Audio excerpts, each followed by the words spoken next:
This broadcast is the exclusive property of Perry Publishing and Broadcasting Company. Any rebroadcast, retransmission, reproduction, or any other use of the accounts, descriptions, or audiovisual elements of this broadcast without the express written consent of Perry Publishing and Broadcasting Company is strictly prohibited. All rights reserved.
Sports Radio 105.3 and streaming live straight to your mobile device on PPBC TV. We are back on the south side for some Class 5A football, and I promise you things are going to get interesting today. That's a fact. SSM Health and Oklahoma City Community College proudly present the Cricket Wireless Game of the Week.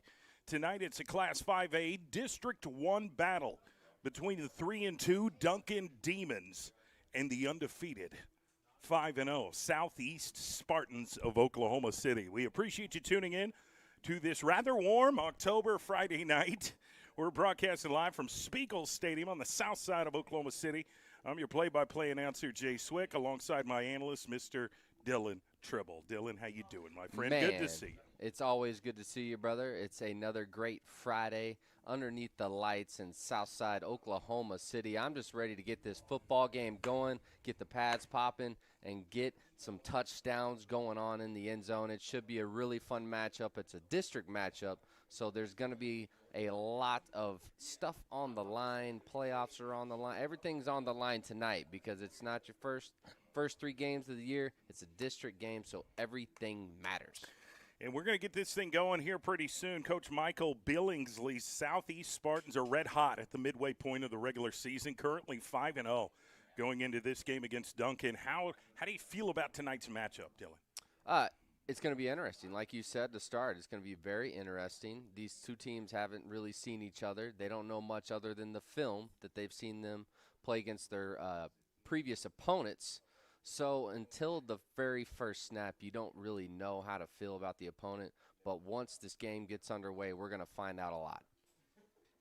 Yeah, you're tuned to the Cricket Wireless pregame show. We're just under 16 minutes away from kickoff. And, you know, any time we get a chance to call a game on the south side, it's going to be special. We're definitely going to see some smash mouth football tonight. This is a district game, as you said, so it means more. But also – it's homecoming at Southeast, and everybody wants to win on homecoming. So we'll talk about it very soon. We'll talk, to head coach Michael Billingsley. We'll talk about keys to victory tonight, highlight some players to look out for. But we definitely appreciate Cricket Wireless for being our pregame sponsor. Do you love your phone? Keep it and save money. And get an unlimited plan for $15 a month when you bring your phone and prepay $45 for the first 3 months. But just in case you do want a new phone, you can buy affordable, no annual contract smartphones and get reliable nationwide 5G with no hidden fees. That's Cricket Wireless. All right, Dylan, let's take a look here. As we said, the Southeast Spartans are 5-0 going into this game. There's a lot to like about this team. They're playing with a lot of confidence. They've prepared accordingly, and they're finding ways to make impactful plays to win games. That's been evident. What impresses you the most about this Southeast Spartans team, Dylan? Well, it's the win that they had last week against the Midwest City Bombers. That's a very big win for them. It's a big win for the program. They're moving in the right direction at the exact right time. And let me tell you, they got some dogs on this Southeast Spartans football team. Starting with number 6 tonight, Damon Davis, their killer DN. He's a game wrecker. He's in the backfield the entire night. So he's going to be my player to watch for the Spartans defense. I spoke with Coach Michael Billingsley about his team's recent success and what his thoughts are going into this game. And here's a little bit of our conversation. All right, I'm here with head coach of the Southeast Spartans, Coach Michael Billingsley. Coach, your team off to a great start this season, undefeated 5-0. Going into this game. Now, best start in 42 years, Coach. So, talk about this journey up to this point. What's it been like for you as the coach? Man, it's been great. It all started last year when my staff and I came in for our first year. We knew we were young, but we knew we had some athletes. So we just wanted to build off that, have a great offseason. You know, after that 4-5 season, we did that and had a great summer, and we're rocking and rolling now. What makes this team special? What's your favorite part about coaching these young men? Man, they're just some ball players, man. Again, they're all young. We're very deep at the skill position, so they make our jobs a lot easier. You're coming off your first district win this season over Midwest City last week. Any takeaways from that game that you're happy about that's going to propel your team in the right direction? How big a victory was that game last week? Oh, that was big time. Man, at one point we had one penalty, and they were up to like 9 or 10. So just seeing that and seeing how our guys, come out in district was new and something that we want to get used to. So. You got another Class 5A District 1 matchup tonight against the 3-2 Duncan Demons. What's this matchup look like to you? How does your Southeast Spartans turn into exorcists tonight and exercise the Demons back to Duncan? Yeah, we know they have a great player in the backfield. Number 3, he's a player, man, and we have to contain him. We contain him, and we do what we've been doing. We should be fine tonight. Now, it's always good to have options at quarterback, and your team has that with Luciano Williams and Carlton Evans. Do you want to divulge the information on who's starting tonight? Will both play? What can you say? Both will probably play. Carlton Evans did. He hurt his shoulder in Midwest City. Luciano came in and finished the game and got that win for us. But we're going to test Carlton out in pregame, see how he does. If it's not feeling good, we'll play him at receiver, and Luciano Williams will start quarterback. Very good. And, of course, you've got somebody that you really depend on in Montre McGluckrich. He's just been deadly this season. Big play wide receiver. Defenses are starting to notice. How do you find ways to get him the football? Man, obviously those other guys got to step up, and he has great teammates around him. But, as long as we get it out quick to him and we pound the ball like we've been doing, and, that's what we're great at right now, and that's what we want to continue to do is run the ball. But as the defense come up and honor that run, we'll pop it over to Montre. And speaking of the running game, two players come to mind. Josiah Hardy has been a workhorse. Domingo Salas running behind those big O-linemen like Hernan Terrazas. Do you like the way the running game has progressed this season? Do you feel like you've gotten better each week? Yes, we definitely have gotten better, and we got to add Santos Flores in there, number 7, man. And we feel like we have 3 running backs that can go at any time, and to have that rotation and have a fresh body back there any given play is big time, man. And defensively, he keeps jumping off the screen, Coach. You know who I'm talking about, defensive end Damon Davis. This is, I think, 5 games in a row. He's got double-digit sacks this season. What's it like coaching that young man as a former division, college player such as yourself who played on the defensive side, and you watch Damon Davis progress? What's it like coaching that young man, and what's he meant to this defense? Man, he means a lot, man. When Damon came in as a freshman, he kind of was lazy as we thought, or nonchalant, and, man, we knew he had the talent. And, Damon's having a breakout season. As a former defensive lineman, it's good to see you teach these guys certain things and they actually go put it out on the field, and that's what Damon is doing. Right. And tonight is not only another really important district game, yes, but it's also homecoming. Any added pressure there? Man, we've been telling our guys all week, hey, block out all the noise, the rankings, the social media talk. We don't want to listen to any of that, man. And we understand Midwest City, it was their homecoming last week. So homecoming can be a big distraction. So we've just been trying to block all that noise out. You know, once the game gets underway, what do you want to see early from your team? I want to see us play 4 quarters from start to finish. We've had some games where we played 2 quarters. We've had some games where we played 3. Last week, I felt like we played 4 quarters, and I want to see that again. What do you say to your team before they hit the field? You have an opportunity to make history tonight. You have an opportunity to do something that we haven't done since my freshman year. You know, let's not waste that opportunity. Let's not take it for granted. You know, let's go out there and take care of business. Southeast Spartan head coach Michael Billingsley. Coach, thanks. Good luck. Thank you. Thank you. Dylan, what's your reaction to Coach Billingsley's pregame comments? Man, he is just a really good coach, and you can tell he's invested in these players as humans. They're young men, and he wants to see them succeed, of course, on the gridiron, but also in life, and they just mean so much to him. The program means so much to him because he is an alumni, so he takes it very, very serious. He knows all the history. He knows the expectations, and he's got them going in the exact right direction that they need to be heading in. Tonight's a big test for them. We'll see how they perform. Yeah, there's several players I want to highlight, and I want to start with starting center Hernan Terrazas. He's just a handful in the trenches. He loves the physicality, the lifestyle of being an offensive lineman. He's just tough as nails. He gets after it, plays with a motor. But what really makes him special, I think, is his leadership qualities. He represents the black and blue to the fullest, and he's earned the trust of his teammates. There's no question about it. And, you know, I enjoyed talking to him, and, in fact, I caught up with him before they ran out onto the field to get their pregame routine underway. Here's my conversation with Hernan.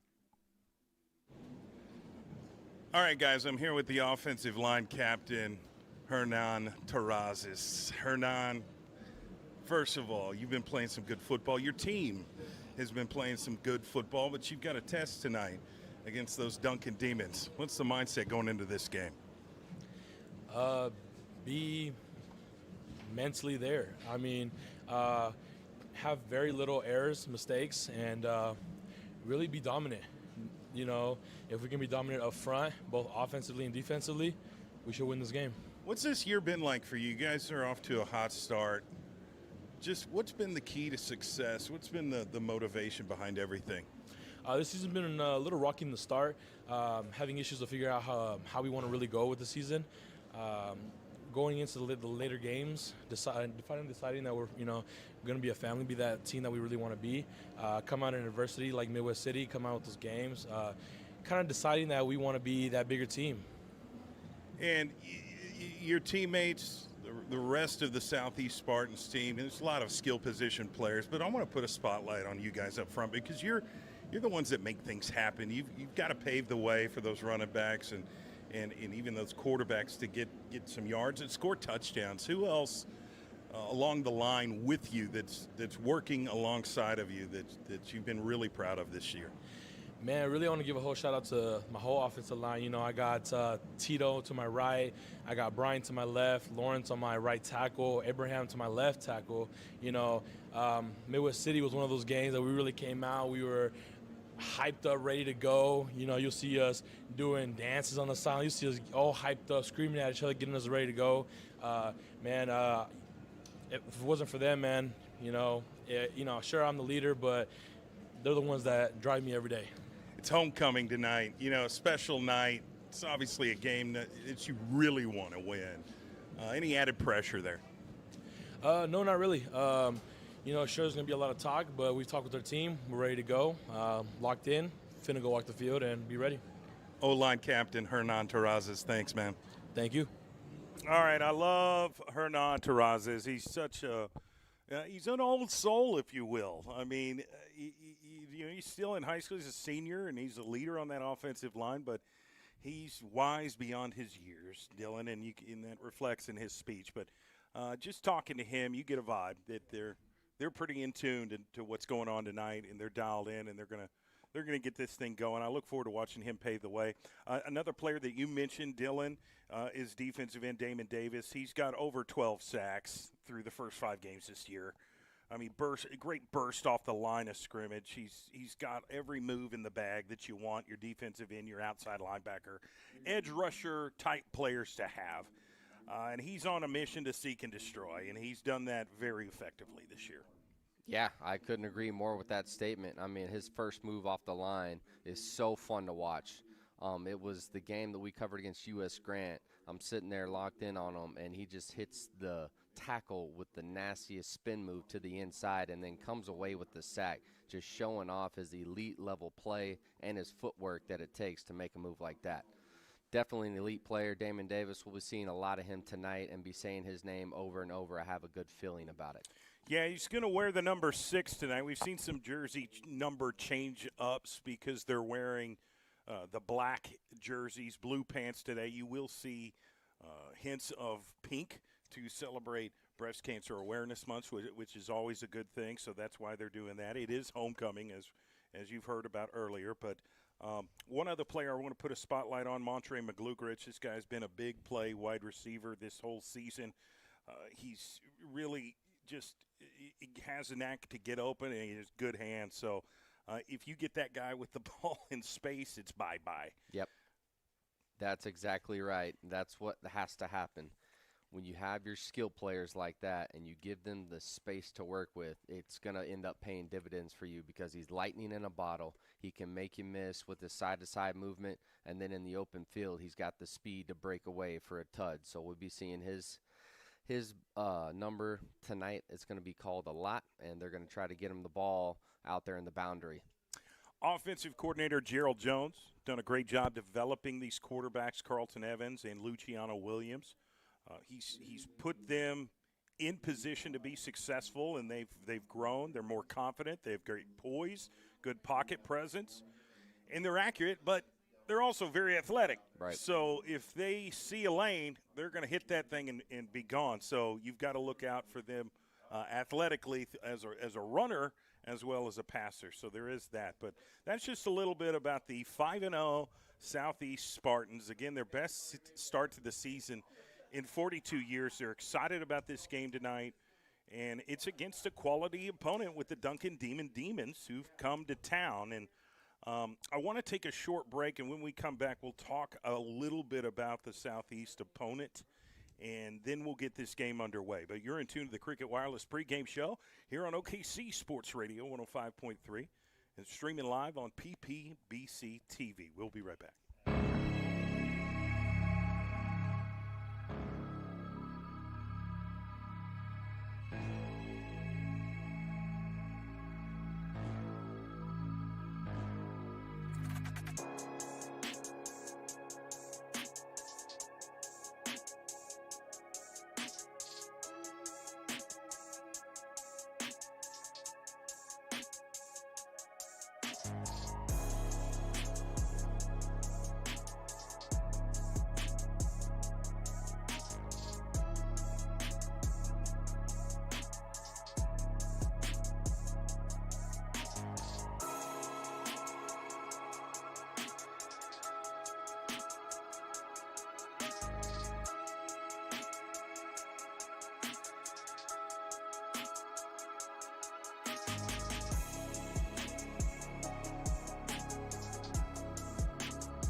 All right, we are back. Welcome back to the Cricket Wireless pregame show here on OKC Sports Radio 105.3, streaming live on PPBC TV. Do you love your phone?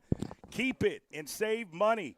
Get an unlimited plan for $15 a month when you bring your phone and prepay $45 for the first 3 months. But just in case you do want a new phone, you can buy affordable, no annual contract smartphones and get reliable nationwide 5G with no hidden fees. That's Cricket Wireless. We appreciate you tuning in on this beautiful Friday night. It's still a little bit warm for October, Dylan. We're broadcasting live from Spiegel Stadium on the south side of Oklahoma City. I'm your play-by-play announcer, Jay Swick, with my analyst, Dylan Tribble. Tonight, it's a Class 5A District 1 battle, and that's what it's going to be, is a battle between the 3-2 Duncan Demons and the undefeated 5-0 Southeast Spartans. We're just under, I guess, right around a minute away from kickoff. We've got Duncan running out onto the field right now as we speak. And soon we will see the home team, the Southeast Spartans, run out onto the field as well. Again, it's homecoming night here at Spiegel Stadium, so that's always a fun event. And I've always kind of looked at it as a little bit of added pressure, but, the players seem to shrug it off. It's not that big of a deal. Now, we've heard from head coach Michael Billingsley. We've highlighted the Spartan players. We'll give you some information on Duncan as we, go out through the game, but we appreciate you tuning in to Cricket Wireless pregame show. I'm interested to see how this game plays out, Dylan. This should be an interesting matchup, and you've got both teams that really like to win, but only one can do it. Yeah, only one team can win. That's exactly why you play the game of football. You don't play to tie like my Packers did with the Cowboys last weekend. You play the game to win. Southeast wants to keep their winning streak alive. They want to remain undefeated. Duncan wants to come to town and spoil that. So we will see what happens in this battle on the south side, like you mentioned. It's getting ready to go down on the south side, and kickoff is coming up very, very shortly. Let's get some football going, Swick. And, of course, we've got other sponsors that really do a great job of supporting Oklahoma City Public School athletics. There's something that needs to be said about that. They support the community. They support these young scholar athletes, and they want to do what they can to, allow the spotlight put on what they're trying to accomplish this season. Cricket Wireless, SSM Health, Oklahoma City Community College, State Farm agent Chuck Davis, Just Burgers off Northeast 23rd Midwest Boulevard, Super Prep, OKC Sports Radio 105.3, and finally Prep Zone with D. Wright and Coach Luke Orvis. Stay tuned post-game for Prep Zone following this broadcast as they go over the high school football scores from around the state. They'll talk player highlights, news and notes from Prep Zone insiders across the high school gridiron around the state. So that's going to follow this game immediately afterwards. So we're going to get this game started right now, and Duncan is going to receive the football and start out on offense and have their first possession of the game. Their quarterback is number 3, Sawyer Rice. Their main tailback is number 8, Tavion Holland. And they're really impressed with number 1, Jason Quartermeyer, who will play wide receiver but also defense. You mentioned their quarterback, Sawyer Rice. He is actually back deep to return this kickoff. Kicking off for the Southeast Spartans is Diego Romero, number 24, the left-footed kicker. You've got C.J. Warner back there, number 2, but Sawyer's going to catch it at the 5. Brings 15. Cuts back inside, 20, 25, 30. Ran over one of his guys, and he's still on his feet on the right side. 40, oh my gosh. 45, 50, 40, far left side, 20, 10, 5, touchdown. Duncan Demons have just taken the kickoff 95 yards for a touchdown to start the game. Wow. Wow. Absolutely is exactly incredible. Right. It looked like he was going to stumble. He hits one of his own players in the back, and it looks like he's going to be tackled. But somehow he comes out of a crowd of a bunch of Southeast Spartans, bounces it to the outside, and takes off, shows the burners, finds the end zone for the first touchdown of the game, stuns the Southeast sideline and the crowd. How he weaved and in and out Not of sure all of got that out of chaos is impressive. Let's call a spade a spade. That was one of the more exciting plays I've seen in a long time. They start the game up 6-0, and it could be 7-0 if they knock down the extra point. Kick is up. It is good. The Duncan Demons are up a touchdown seconds into this game after a 95-yard kick return for a touchdown. That's impressive. Yeah, wow. Extremely impressive. That's going to be a highlight for him for years to come. He's going to be talking about that kickoff return. Big-time play by big-time player, Sawyer Rice. Now it's Southeast turn to try to answer that and tie this football game up. Yeah, so, they take a haymaker and swing and connect. Now it's up to Southeast to respond. Yep, that's exactly right. And they've been coached to do just that. And so I'm eager to see what this first offensive possession for the Spartans is going to look like. That is a crazy way to start the game. No Definitely question about is. Back deep for Southeast is number 2, Kylan Spiller, and number 13, Montre McGlugrich. McGlugrich is the big play guy. He plays wide receiver. He plays corner. He'll play a little safety on defense occasionally. Whatever you need him to do, he will do. He's a team player and makes plays all over the field. So how crazy would it be if Southeast returned it? It'd be fun. For a touchdown. It'd be very fun. Kicking off for Duncan is 36, Bryson Maddox. All right, here is the kick, and it's going to go to McGlugrich. And off his hands, he's got to pick it up at the 20.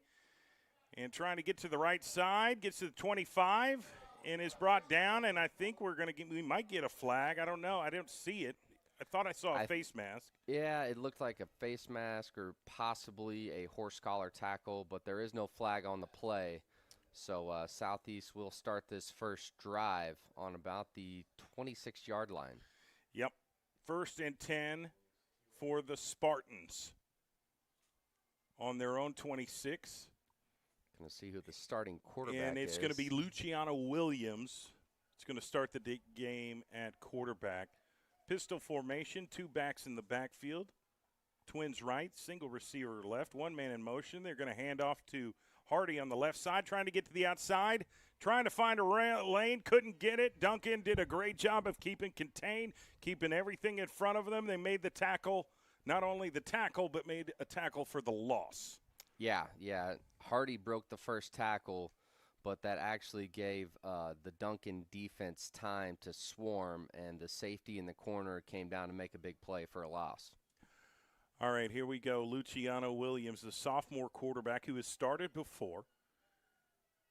He's waiting on the snap. Same formation, just flipped it. Hands off to the running back up the middle. Has some positive yards, but doesn't get much before he's brought down by the demons of Duncan. And so that might be 1 or 2 yards to still behind. I think it's going to be about 3rd and 11. Yeah, this is a big 3rd down play for Southeast to try to keep that offense on the field. Not much on that fullback dive. 22, Domingo Solis. O-line needs to stay on their blocks and give number 3, Williams, some time to try to throw this football. Yeah, it's Josiah Hardy is in the backfield. Got 1 man in motion, drops back. Luciano throws. I think they're going to call the play dead. I saw a flag really early on the play, so it could be a repeat of the down. Yeah, just waiting to see who the flag is going to be on. Yeah, it's going to be false start on Southeast. This is not the way you want to start out a football game like this, with the special teams mishap. Duncan takes it all the way. Now you're in a 3rd and long situation, 3rd and 16 on your first possession of the game. This isn't, you don't want to have to punt the football to him if you don't have to. So 4 receivers split, 3 to the wide side of the field, 1 to the left. He's going to bootleg it right. Luciano's looking to throw and does. Complete, spins inside, gets up. It is a 1st down. Huge offensive play by Southeast to keep this drive alive. Their backs were against the wall with the 3rd and 16. And who did he hit? He hit number 4, Cormel McDonald, with his first reception of the game. Puts his head down, drives through the tacklers, and gets the 1st down for the Spartans. Here we go. Great throw, great catch. Trying to get lined up. I like the way that McDonald turned. He turned the right way and got some extra yards, enough for the 1st down and 10 here for Southeast. Ball is snapped, hands off to number 27, Santos Flores. Gets some positive yards, but is having trouble getting past that 2nd level of defenders. Duncan's linebackers are doing a good job scraping and getting to the ball carrier. Those defensive linemen in front of them are essentially working as a blocker and allowing those linebackers to run free back there. Yeah, when those linebackers can run free, they're just foaming at the mouth because they know they got the opportunity to make a big-time play. 2nd down and 7 for Southeast. 3 receivers split, 2 on the right, 1 on the left. Got 2 backs in the backfield. Ball is snapped, hands off to the running back up the middle and runs right into the defenders. Those linebackers for Duncan filled the gap quickly. Sure did. Had that collision, didn't get many, if any, at all. Yeah, that was first tackled by the D tackle, and then the linebacker comes in to clean up the play. That was number 7, Crew Badowski on the tackle, the junior linebacker. All right, another 3rd down situation for Southeast. Running back on each side of Luciano. Did he get him to jump? Looked like it. I think it's going to be a neutral zone infraction here by Duncan.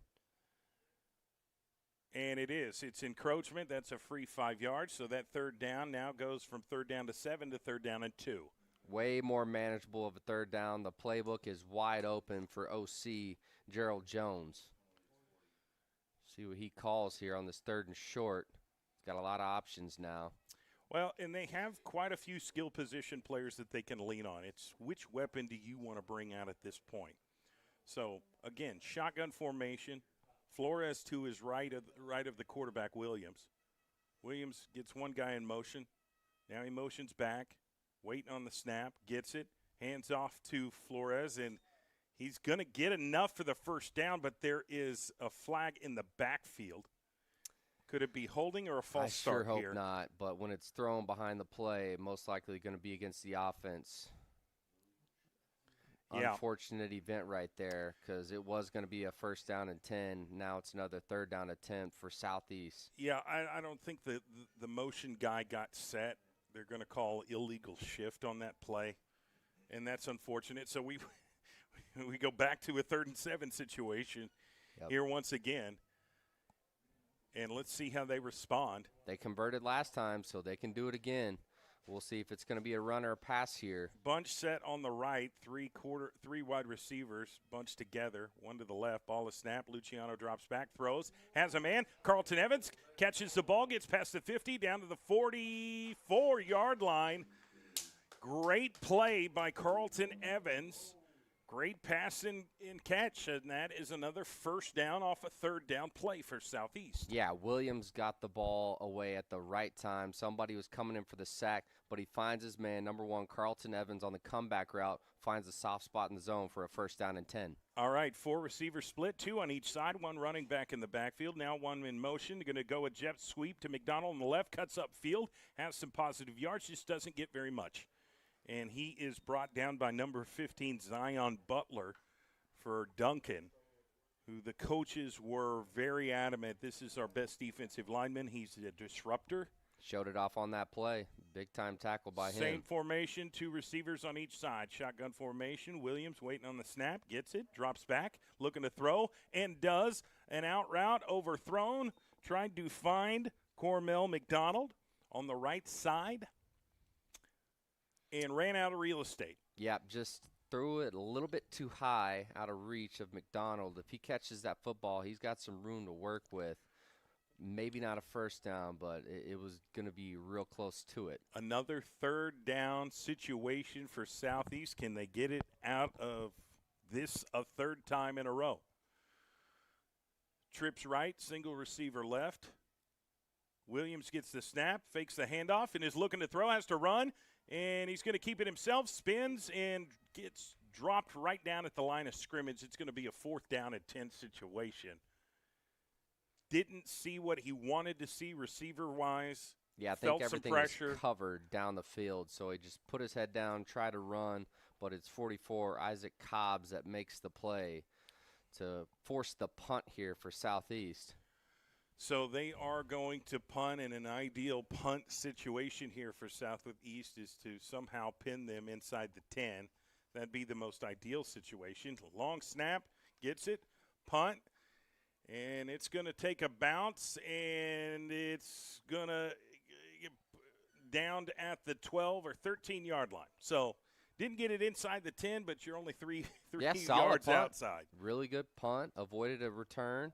So now the Southeast Spartans defense comes on the field for the first time tonight.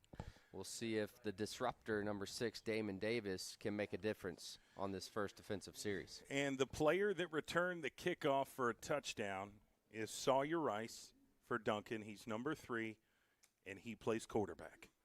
So yeah, when this you have an is going to be in a quarterback like that, he's most likely going to use his legs quite a bit. Right. All right, we're going to look at a 4-receiver set, 2 on each side. Southeast in kind of like a 4-2-5 formation. Now they're moving around, and we've got a flag on the play, and it could be an illegal shift. It could be a false start. We'll see what the call is, but that's not an ideal situation for the Demons of Duncan. And it is going to be on Duncan, so there wasn't a whole lot of room where they were at. Now there's far less room. They're going to be right there at the – are they going to mark that at the – all right, the 8-yard line. Yep, so wouldn't be shocked to First see and 15 for Duncan. Southeast send a few blitzing linebackers to try to get a sack, possible safety situation here for the Spartan defense. Yep, 4-man front. Looks like they're bringing it.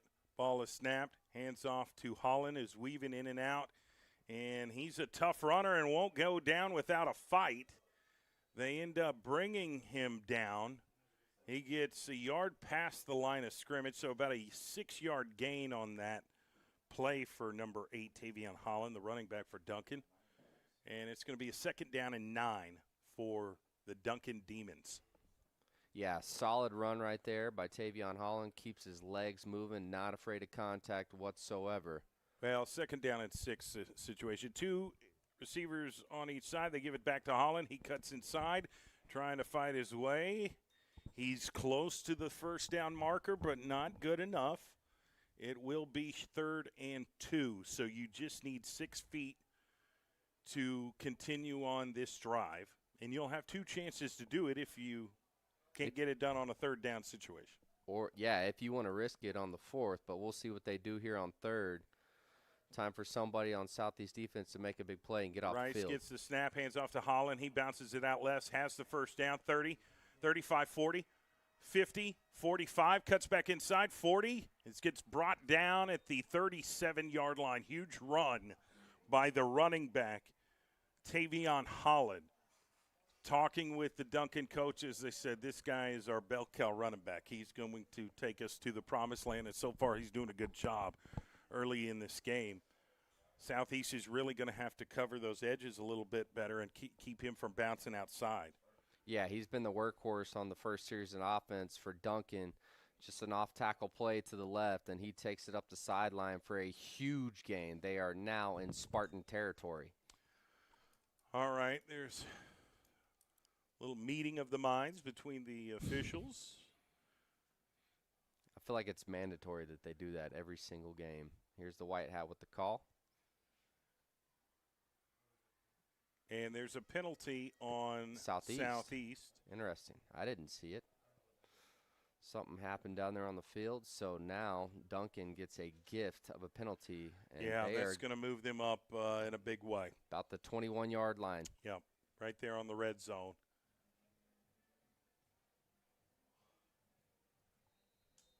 And they're going to get this clock started now.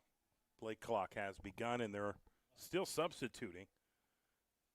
They might need to call a timeout if they can't. Okay, they're going to restart the play clock here. Okay, never mind.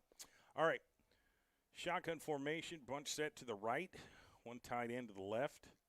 Ball is snapped. Rice hands off to Holland. No, fakes the handoff. He's going to take off himself. Gets to the 5. Touchdown. I mean, quick run, 21-yard scamper. Sold the fake well. Faked me out. Yeah, great Ran pull. left and got up the field 21 yards for the touchdown. Big-time touchdown for Sawyer Rice. That time his 2nd touchdown of the game. This time his quarterback. Yep. Read option ran to perfection right there. Great pull by the quarterback. Sawyer Rice takes off to the left, finds the cutback lane, and then it is smooth sailing to the end zone for him. 2nd touchdown on the night for number 3, Sawyer Rice.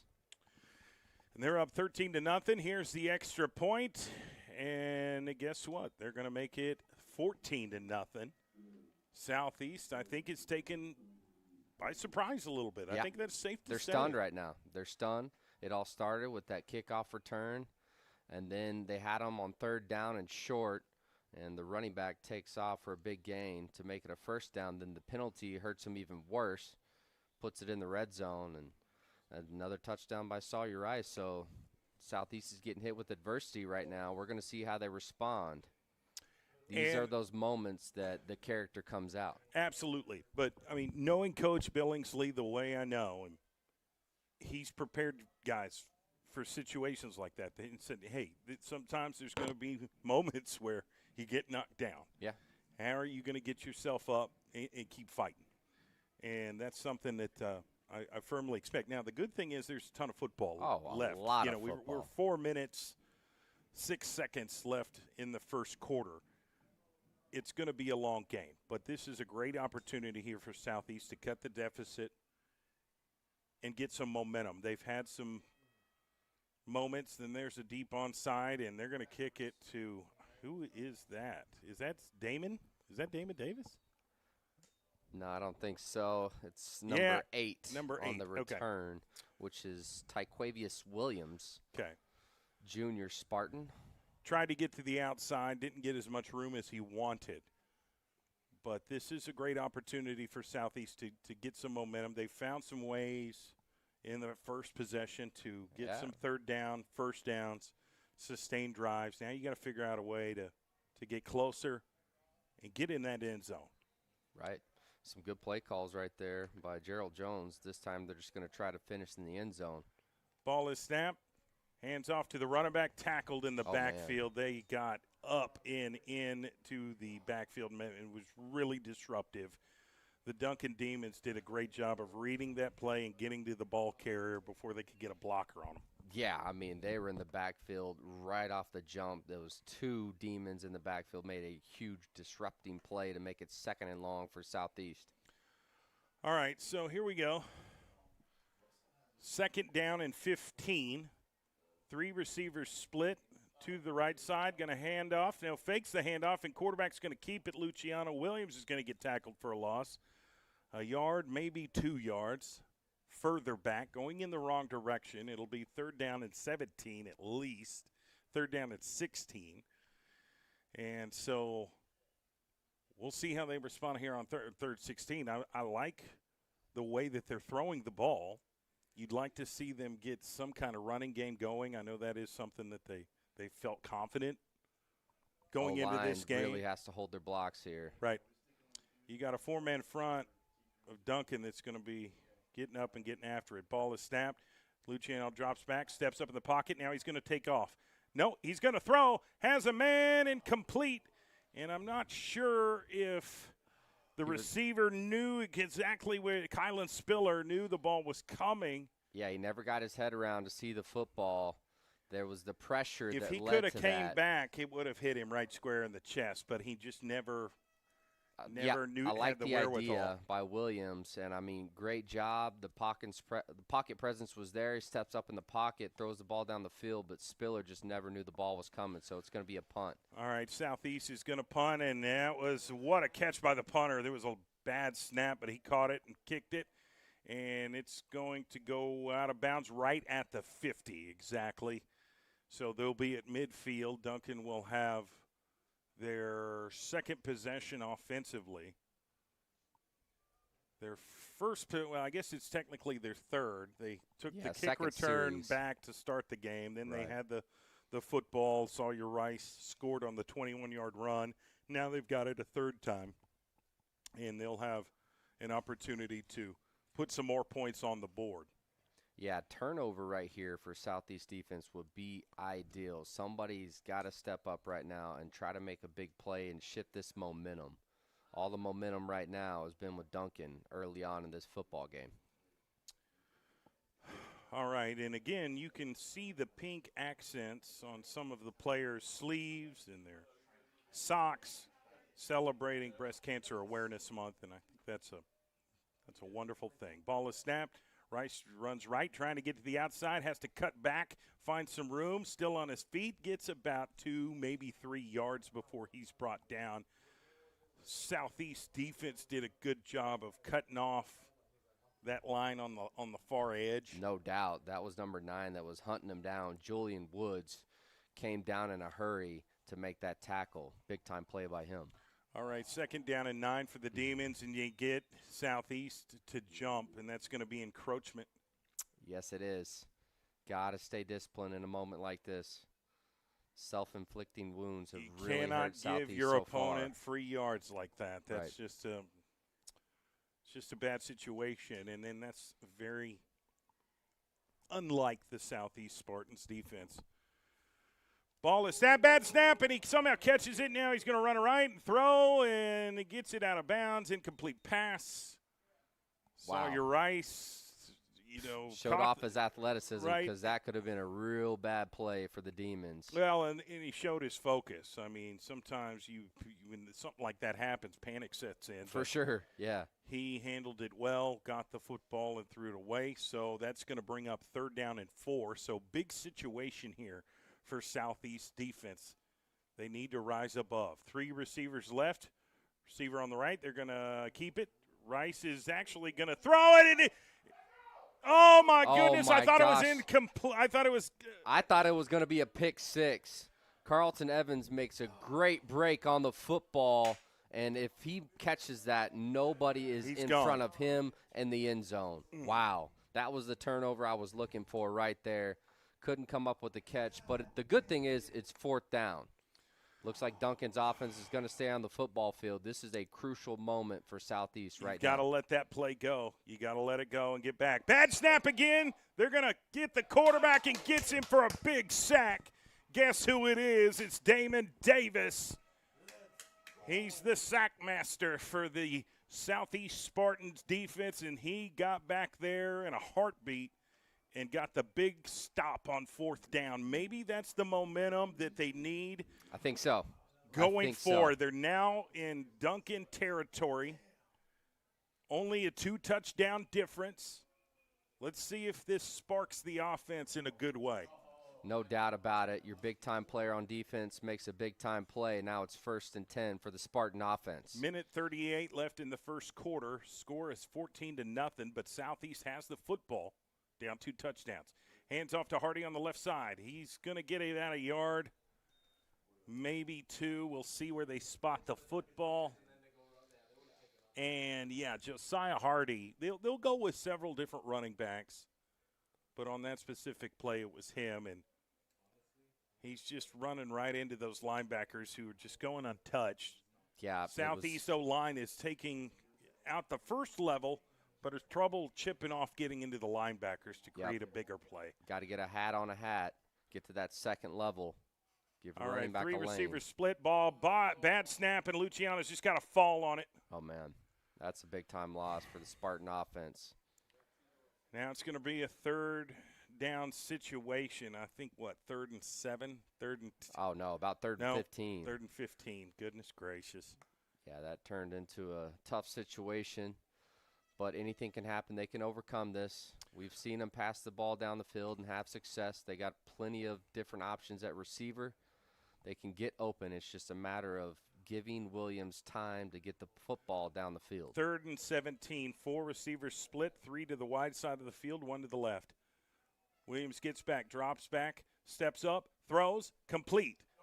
And he's going to get to the original line of scrimmage. So that was just a 7-yard pass and catch, and he's brought down. It will be 4th down at 10 with about 10 seconds left in the first quarter, and I think that's going to be the end of the first quarter, ladies and gentlemen. The Duncan Demons are on top of the Southeast Spartans 14-0 going into the second quarter. Stick with us. We've got second quarter action coming up next here on the Friday night football broadcast between Southeast and the Duncan Demons here on OKC Sports Radio 105.3 HD1.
All right, we are back underway, and there is a big punt return by Duncan. Left side, 50, 45. They got the punt right at the 10-yard line and brought it all the way into Southeast territory. Southeast punted the football, and that was a solid 50-yard punt return. Yeah, there's 3 phases in football, and to be a successful team, you got to win all 3 phases. Right now, Duncan is winning the 3rd phase of special teams. They've had 2 huge returns, and this time it's already in Spartan territory. The Spartan defense back is against the wall, but they stepped up to the occasion last time. We'll see what they can do this time. Southeast has had some opportunities to get some turnovers. They've got to complete it. They've got to get the football back and set themselves up in better position going forward. They're going to fake the end around. Sawyer Rice up the middle. It's Holland. Yep, Tavion Holland up the middle for a 10-yard gain, and that's going to be a Duncan Demon first down and 10. And there's a quick timeout by Southeast. We're going to stay right here. We're knee-deep into the second quarter here on this Friday night football broadcast. Of course, a big shout-out to our sponsors who have been big supporters of Oklahoma City Public School broadcast. They're big support of Oklahoma City Public School athletics. We really appreciate them for allowing us to put a spotlight on these scholar athletes. SSM Health Hospitals is one of those sponsors, and we really do appreciate them. And sometimes after hard-fought games, players need the services of a sports medicine specialist. And SSM Health Hospitals have a great team of physicians to help heal players from their injuries and get back in the game 100%. All right, 1st and 10 opportunity for Duncan. They're trying to score and increase their lead to 3 touchdowns. They're up 14-0 right now. 11:33 left in the second quarter until halftime. Sawyer Rice has been the playmaker for Duncan so far. Got a bunch set on the far left, hands off to Holland, right up the middle for positive yards. About a 7-yard gain. Yep, same exact play, right up the gut, halfback draw to Tavion Holland. Not a first down this time, but about a 6-yard run by number 8 for Duncan. They're making running lanes for Holland, and he's taking advantage of them. He's not getting hit till he gets to the second level, so these D linemen got to shed off those blocks and make it rough to try to run in the trenches. Double tight, 3 receivers left. Ball is snapped, hands off to Holland again up the middle. And is quickly brought down by the Southeast defensive lineman. He's short of the first down marker. 3rd down and 3. They've got to prevent them from getting 9 feet here.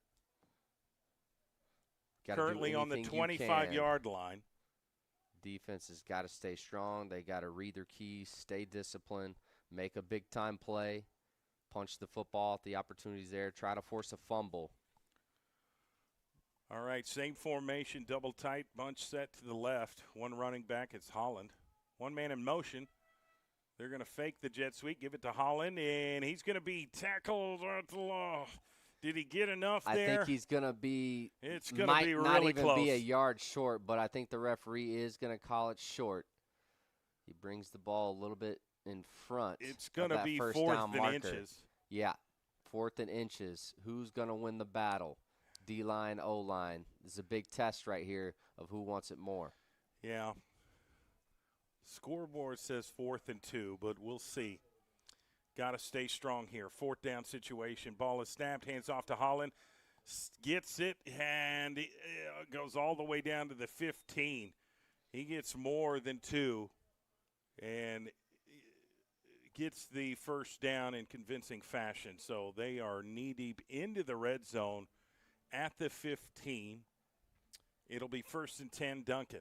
Yep, another halfback draw right through that A gap. The center and guard are doing some work and giving their man some big holes to run through. Another 1st down and 10 by Tavion Holland. It's been all Sawyer Rice and Tavion Holland tonight offensively for the Duncan Demons, who are trying to put some more points. They're going to snap the ball, gives it to Holland. He's tackled. Number 13, was that McGlugridge? Yeah, that sure was. I mean, he's showing his athleticism off. He can do it defensively as well as offensively. Big-time tackle by number 13, McGlugrich. No gain. 2nd down and 10. He's one of those guys you got to keep on the field at all times because he's just a weapon. 3 receivers split, 2 to the left, 1 to the right. Ball is snapped, hands off to Holland. Gets through that first line of defense and is quickly got tackled a flag after behind the play. I think this one's got going a to be on couple the yards, Demons. but let's just see where the flag lies and who's responsible. And that's going to be holding on Duncan, so that's going to be a 10-yard penalty. It'll repeat 2nd down and be 2nd and 20 for Duncan. Big, much-needed flag for Southeast that they benefited from. So now you got them pushed back. You can really send some pressure, and you got to do everything you can to stop the run. Duncan has really been doing a great job keeping the ball and doing on the field. They haven't really thrown it much. Ball is snapped. Gets a short gain up the middle. It will be 3rd and long. I'm going to guess around 3rd and 17, 3rd and 16, somewhere in there. Great opportunity for the Spartan defense to get off the field here. 3rd and long. Huge, huge opportunity for Southeast. They've got to get a stop if they want to come back and win this game. Plenty of time left. Ball is snapped. Hands off to Holland. No, fakes the handoff, throws left, throws out to their wide receiver. And I thought he caught it, but they stopped the play. Oh, he caught it and his knee hit the turf. Yeah, it was a low pass, so it forced him to try to get down low, but his knee hits the turf, so the referee calls him down. Wow. Huge play at the benefit of Southeast. No doubt about that. I think they're going to bring their field goal team. Let's see how good this field goal kicker is. Going to test his leg strength for sure.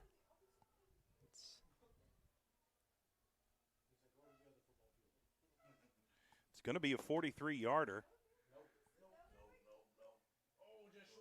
Oh, my God, he got it. Wow. Are you kidding me? Wow, 43-yard field goal on that kick. play. That was 38. pretty impressive.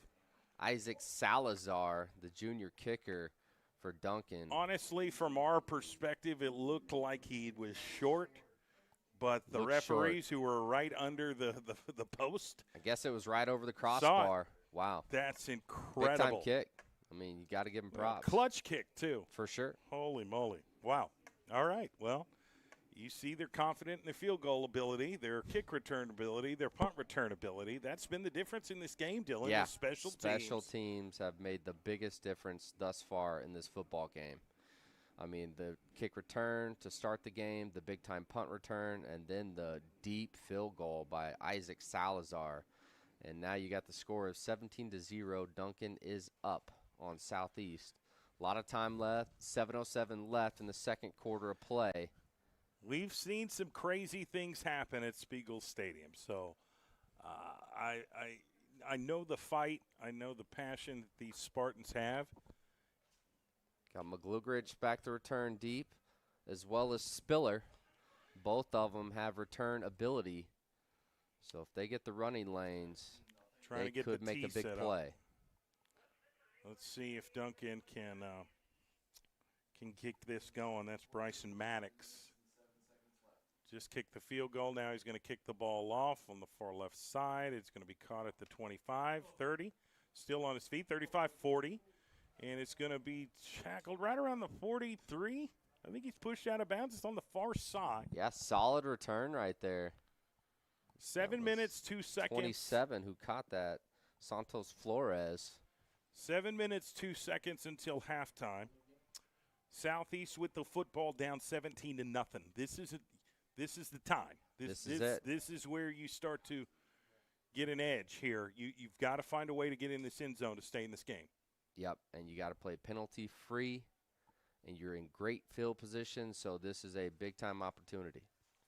3 receivers split. One last guy coming onto the field. That's Santos Flores trying to get lined up.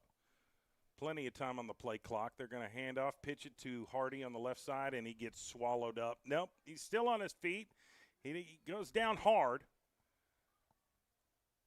and is going to continue to fight. I give him that, but that's going to be tackle for loss. Yeah, defense just flocked to the football right there, make a big-time play for a loss. So now it's 2nd and about 12 for Southeast. They've got to get some positive yards and get some momentum. It's been a struggle for Southeast to get rhythm. We know they're a rhythmic team. When they get something going, they feed off that energy.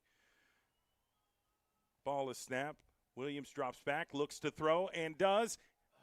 Overthrew the receiver. I'm not sure if they were on the same page. Yeah, I don't think they were. He was trying to find McGlugrich down the field. I think he thought McGlugrich was going to keep going. On a post. Yeah, on that post route, but he kind of stops and looks back. So miscommunication right there. So it's 3rd and long for Southeast now. 3rd and 12. Williams still in at quarterback. McGlugrich, number 13 at the bottom of your screen. He's right there standing right around the 40. He's somebody I'm going to try and target him. Or Cormel McDonald, number 4. Ball is snapped. Williams looks to throw. Overthrows McGlugrich. It's going to be an incomplete pass. Bring up 4th down and 12. I like the thought because that cornerback was giving McGlugrich all types of space. He was backed up because he knows the speed is there. So they try to get it to him on a simple curl route, just overthrown. So now the punt team comes on the field for Southeast. All right. Got to play strong defense here if you're the Spartans. Most definitely. And got to have a solid punt team. You got to stay in your lane. You got to break down and tackle. They got Boston White as the punt returner, and there's the kick. It's really high. It's going to bounce and be caught right there at the 27-yard line. Downed at the 27-yard line by Southeast. So Duncan will have another offensive possession with about 73 yards to go until the end zone. So 6 minutes, 6 seconds left. You never really know what to expect on under the Friday Night Lights, but this is one of those moments where I just didn't anticipate Duncan to come out like a demon. Yeah, right? They did. I mean, from no the first pun kickoff, intended. Yeah, I see what you did there. All right, bunch that to the far left, single receiver right. Sawyer Rice is in the backfield. He's talking with the referee. Now they get the play clock started. Tavion Holland, the running back, ball is snapped. He fakes the handoff, throws left, intercepted by Carlton Evans. He's going to take it all the way to the end zone. Pick 6 by Southeast. They're on the board, ladies and gentlemen. That was a clutch play by a clutch player.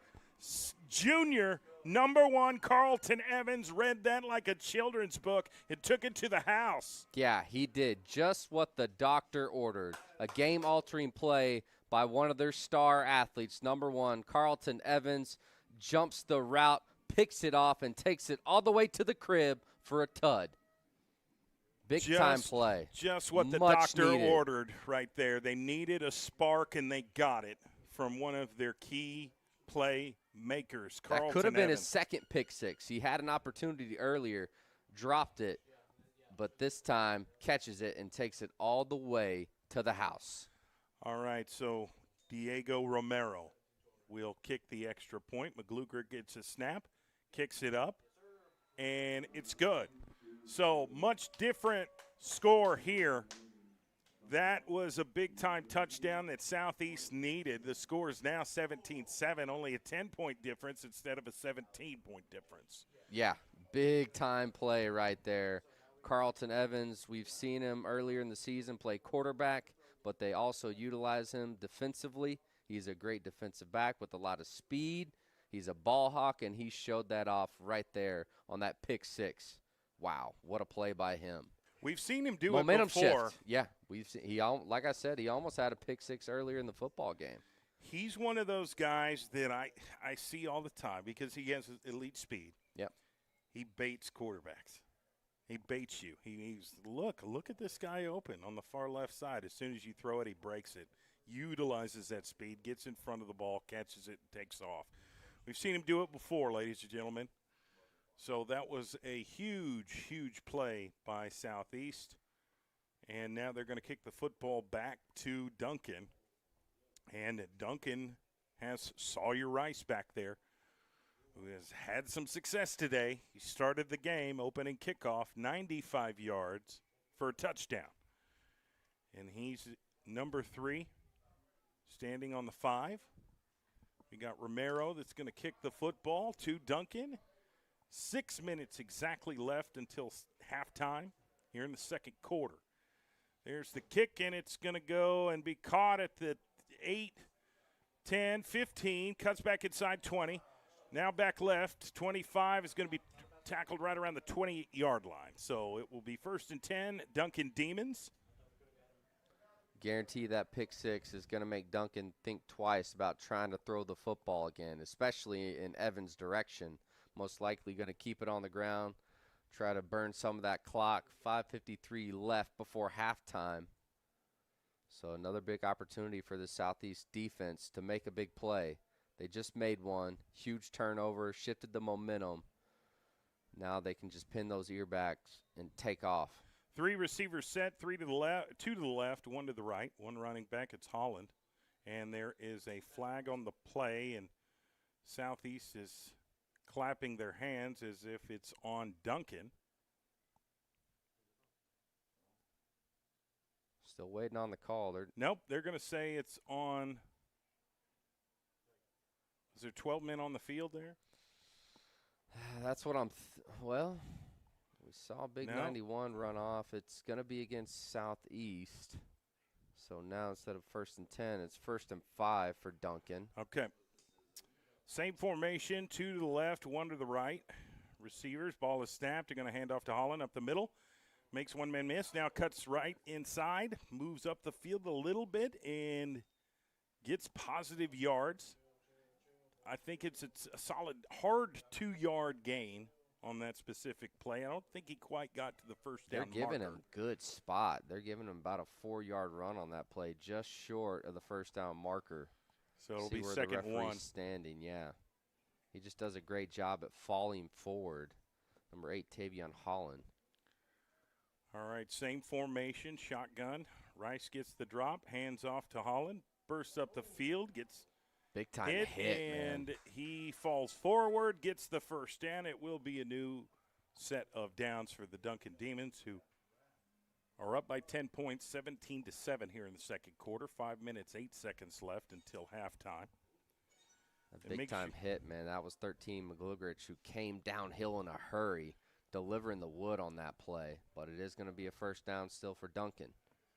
The Demons are waiting for the play call. They get the signal. Now they're at the line of scrimmage. Rice overlooking the defense, waits for the snap, gets it, hands it off. No, keeps it himself, runs up the middle, and he's off to the races. 25-30, 10, 15. Now let's see where he's dropped at. Okay, I'm sorry. You got a little confused there. He's fast, ladies and gentlemen. He got brought down very to the 18. Fast. Goodness great gracious. field vision. So there's a great read option. He pulls it again. A lot of the defenders went with the running back. So he takes off up the middle of the field, shows off his speed, and gets tackled in the red zone of the Southeast Spartans. That's a He's made big-time play after big-time play all night. Very quick 23-yard gain. Quarterback right up the middle. And now he's inside the 20. Plenty of time to get into the end zone. Southeast has got to make another play here. They're going to hand off to Holland. He goes to the right, gets to the edge, and he's brought down, and there is a flag on the play. It's going to be a horse collar tackle. Yep, I think that's the right call. Referee saw it the entire way, so there's going to be some additional yards for Duncan. They'll be even deeper in Spartan territory now. Might even be a first down. Yep. Yep, it will be. That is true. It's going to be first and goal from the 4. So penalties have been a little bit of an Achilles heel on this possession for the Southeast defense. But credit Duncan for making the plays. Yeah, big credit to Duncan. A lot of success running the Twins football, left, keeping it on the single ground. receiver right, going to hand off to Holland right up the middle again, and he's fighting, and he's going to be brought down short of the goal line. It will be 2nd and goal from the 1. I think he only needs 3 feet to get there. First on that tackle was McGlugrich again, and then came in for the cleanup was number 77, Legend Wilson, a freshman player for the Spartan defense. Duncan's just taking their sweet time, watching that clock tick. Twins receivers to the left. Going to miss the handoff, man. He's going to take it himself, and he's going to get in. Nope. He's short. Yep. Remember, He's going to be on the inch line now. He turned to his left, but the running back ran right. So he missed the handoff. So Sawyer Rice ended up keeping the football and running it himself down near the goal line. Perfect second goal situation here for a quarterback sneak. I mean, they're on the inch line. It's not even a yard to go, but they are in shotgun. And they're going to hand off to Holland, and he's going. Is he in there? I think they're going to call it short again. Great stop by that D line of Southeast. They're hanging in there. I'll tell you what, nothing is going to be easy. They're making them earn it. 3rd and goal for Southeast, or for Duncan with the football, right there at the goal line. Trying to get their 17-point lead back, but they've got to score and knock down the extra point here. 3rd and goal from the 1. Sawyer Rice, Duncan quarterback, gets the snap. He's going to keep it himself, runs, gets into the end zone. It's another Duncan Demon touchdown. Going to make it 23-7. See if they knock down this extra point. Simple quarterback power play. That's Sawyer Rice once again. His running back, Tavion Holland, was the lead blocker, and that's Rice's 3rd touchdown on the night. Bryson Maddox is the talented kicker for the Duncan Demons. He's going to come in for the extra point. Here's the snap. Almost blocked. It's the extra point's good. But, boy, Carlton Evans came off the edge. Red hot. Didn't quite get there. So we've got a score of 24-7 with 2 minutes and 7 seconds left until halftime. Make sure you tune in to our halftime show, sponsored by Chuck Davis at State Farm. Life is unpredictable, but your insurance doesn't have to be. Chuck Davis, your local State Farm agent, protects what matters most with great coverage and great service. Call today, 405-378-8008 for State Farm agent Chuck Davis. Not a whole lot of time to respond here if you're Southeast, Dylan, but we've seen big plays before. The opportunity's there. We can see it again, but they've got to act now. Yeah, they definitely got to act now. I mean, ideal situation is they score before the half, but then they also have to be careful in trying to avoid a 3-and-out and giving the ball back to Duncan with time on the clock before half. So got to be smart, manage your time correctly here if you're Southeast. Kind of a deep onside on the left and recovered by Southeast. They'll have decent field position right around the 37-yard line. 2 minutes, 3 seconds left. Southeast does have 2 timeouts. So that's something to kind of keep in the back of your pocket in case you need it. But you need a big play here offensively to get something going. Yeah, no doubt about it. And Duncan also has timeouts, so if they get a stop, I wouldn't be surprised if they call a timeout to try to conserve some of that clock. You'd love to make this a 10-point ball game again going into halftime, but they got to score now. Trips left, single receiver right, 1 running back in the backfield. It's Santos Flores. Ball is snapped. Williams drops back, throws, 1-on-1, and overthrows the wide receiver on the far right side. There was some contact Not down sure the who field. that receiver was. Yeah, there was definitely some contact between the DB and the receiver. That was number 1, Carlton Evans. Williams was trying to find him, threw it a little too far. So now the clock is stopped, and it's 2nd and 10 for the Spartans with 1:57 left before half. Still have 2 timeouts here. All right, 3 receivers to the short side of the field. 1 to the left. It's McGlugrich, who's signaling to his quarterback. Ball is snapped. He's looking. Throws over the middle. Incomplete off the hands of Evans. That's going to stop the clock and bring up 3rd down and 10 for Southeast. If he catches that, he's really close to the first down marker. Yeah, he's probably short, but it would have been a lot better position than being 10 yards behind now. No doubt. He found the hole in the zone, just couldn't come up with the catch. The pressure forced a quick throw. So now it's 3rd and 10 for Southeast. Big-time play right here to keep the offense on the field. Bunch set left. Single receiver right. Ball is snapped. Williams drops back, steps up, throws. Caught. First down. Still on his feet. McGlugrich past the 50. Still on his feet. Gets brought down at the 40-yard line. Tough young man. Montre McGlugrich. Very tough. He's got great hands, and it's the yak. It's the yards after catch that are so crucial for number 13 in black. Minute 34, they're right back to the line of scrimmage. Twins on each side. Ball is snapped. Williams drops back, throws. Complete on the left side. Gets brought down after about a 5-yard gain. It's going to be McDonald on the reception there. Nice little curl route. Finds a spot, and it's going to be a 5-yard gain. Make it 2nd and 5. Clock is ticking. This is the rhythm now. This is the rhythm they've wanted. Minute 8 and ticking. Trips receiver right, single left. It's McGlugrich. Ball is snapped. Throws. Out route. Incomplete. Tried to hit his slot receiver. He tried to lead Spiller on that pass, but even if he catches the ball, the cornerback is right there to make a play. Now, the good part is it stops the clock. They can take a deep breath.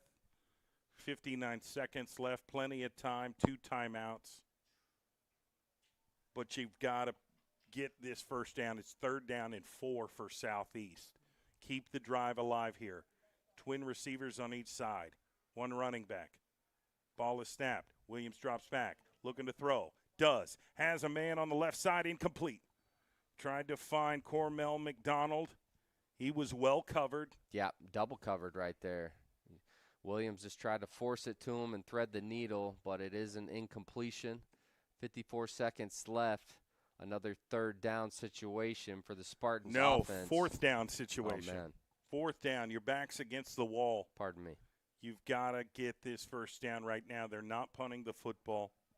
They're down 24-7. Twin receivers on each side. Got him to jump. That should be enough for a first down, Swick. That's exactly what they did, and you cannot make a mistake like that on great execution 4th down and under 5. On the hard count by number 3 Williams right there. First down and 10. Spartans, what a gift. Got to try to capitalize on that right now. On the 29-yard line, 54 seconds left. Again, 2 timeouts. 2 receivers on each side. Santos Flores in the backfield. McDonald's going to shift. There's a false start somewhere on that offensive line, so that's going to back them up. But at least it's first down. Yes, at least the offense is still on the field. It's first down, which is way better than Duncan Demons football. It's still Southeast Spartan football. But Gerald Jones is not going to be happy with that old lineman that jumped off sides. That's, just a self-inflicting wound. It's been hurting them in the first half. But they still got a chance to try to get some points on the board to make it closer going into halftime. Coach Billingsley is talking to the official, the head official, the white hat official. And they're going to get those straightened out. This has been an entertaining first half. I know there's a little bit of a score disparity right now. Great showcase of talent by both teams. See if Southeast can cut this deficit going into halftime.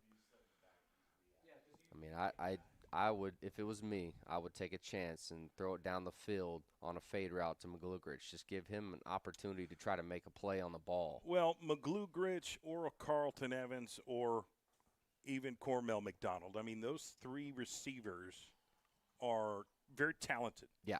You've got to give your quarterback some time. and you've got That's the first step. You're right. Staying on your blocks. Right.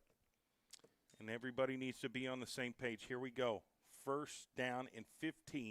Well, it's one-on-one. There's no safety help over here on McGlugrich. I'd take the chance He's right now. He's already signaling. Trips right. Luciano sees him. Waiting on the snap. He's not going to audible. Gets the ball. Drops the ball. Picks it up and gets sacked. And then there's a flag. I don't know if there's some sort of a face mask or something on the play, possibly. It could possibly be a hold. One of the old linemen got beat off the snap. Normally that's when holding penalties occur. Personal foul, face mask. Nice. First and 10 for Southeast. So penalties have kept them alive on this drive. That was a painful experience to get your face ripped off that, but does not feel good. He did it for the team, ladies and gentlemen. For the greater good. He took one for the Southeast team. Spartans football. 49 seconds in ticking. You got to call a timeout here. Here we go. Thank you. Okay, we're going to stay right here, ladies and gentlemen. We're almost to halftime. We've got this Chuck Davis State Farm halftime show coming up. But this is a huge fork in the road right now, Dylan. Like this is it's go time. A situation where, there's a huge difference between going into halftime down 17 or down halftime 10. 10 is doable. That's something they can overcome. And honestly, down 17 is something they can overcome. But you've got to set yourself up for success here and do yourself a favor by finding a way into the end zone. They've used one of their timeouts. They have one left. We've seen them be successful through the air quite a bit tonight. They've just got to do it going into halftime and take all that momentum, adjust, and come out second half ready to go. Yeah, best case scenario, they score a touchdown. But if you aren't able to score a touchdown, at least a field goal, 3 points, would be a good thing going into that locker room at half. All right. Any points is better than no points right here for the Spartans offense. They're going to spot the ball at the 19. Luciano Williams, the sophomore quarterback.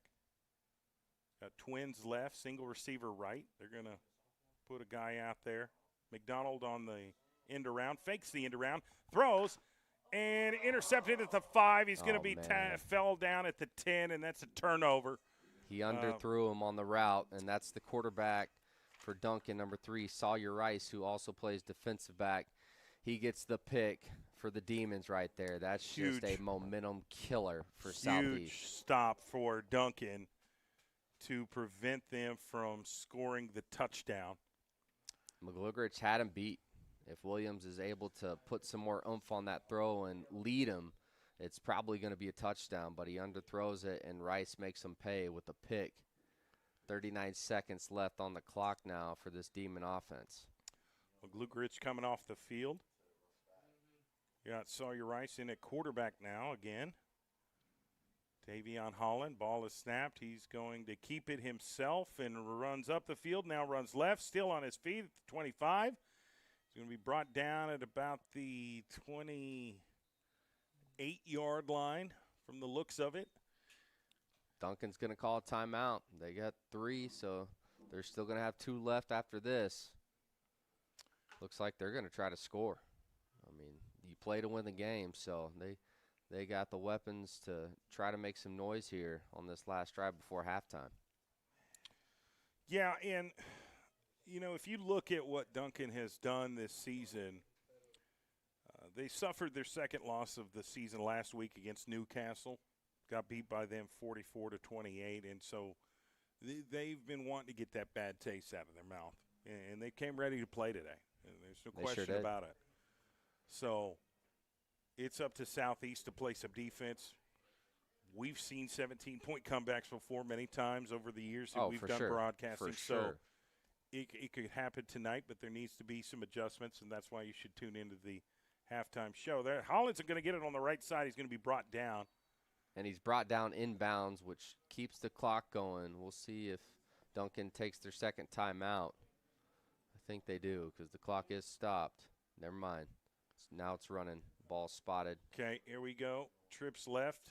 Ball is snapped, and he's going to keep it and brought down for a loss. Southeast defensive lineman got in the backfield, disrupted the whole play. It was a high snap, and he was wanting to at least fake it or just give it to Holland outright. Bad snap prevented that. That's going to be the end of the second quarter, ladies and gentlemen. Halftime is coming up. The Duncan Demons have a 24-7 lead over the Southeast right now on this October night. You're tuned in to the Friday night high school football broadcast sponsored by Cricket Wireless, SSM Health, and Oklahoma City Community College here on OKC Sports Radio 105.3, streaming live on PPBC TV. Stick with us. We've got a few minutes for the halftime, and it's going to be actually a little bit longer because we've got the homecoming festivities. We'll broadcast that live straight to your mobile device on PPBC TV. But then we'll get this second half underway as soon as the homecoming celebration is over. So it's a little bit longer of a halftime show tonight based on that. But we will have third quarter action coming up very, very soon. Stay with us, and thank you for tuning in to PPBC TV and OKC Sports Radio 105.3 HD1. We'll be back. Oklahoma City, I'm Miles Perry, and do you know a student that would like to win a $10,000 scholarship? Yes, I said $10,000. Love's Travel Stops and Country Stores and Perry Publishing Broadcasting are giving a graduating senior from a Oklahoma City Metro school the opportunity to win $10,000 by just registering online. Each month during the school year, a Love Student Month will be selected for registration, and for winning, they will qualify for Love Student of the Year and a $10,000 scholarship. Oh, you guys, to get it, you got to register at www.kvsp.com, and that is www.kvsp.com. Go get your $10,000. Injuries don't wait for business hours. Now you can be seen 24/7 for sports injuries. Whether you have a sprain or a broken bone, at the SSM Health Bone and Joint Injury Clinic at 13401 Northwestern. Hey sports fans, get ready to step into the world of championships with Super Prep Live, hosted by Miles Perry, only on OKC Sports Radio 105.3 FM. Dive deep into the lives of high school and college athletes with exclusive interviews and insight that reveals what makes them great. Follow Super Prep across all social networks to never miss a moment. It's Super Prep Live with Miles Perry. Tune in, get inspired, and stay connected. Visit OKCSportsRadio.com.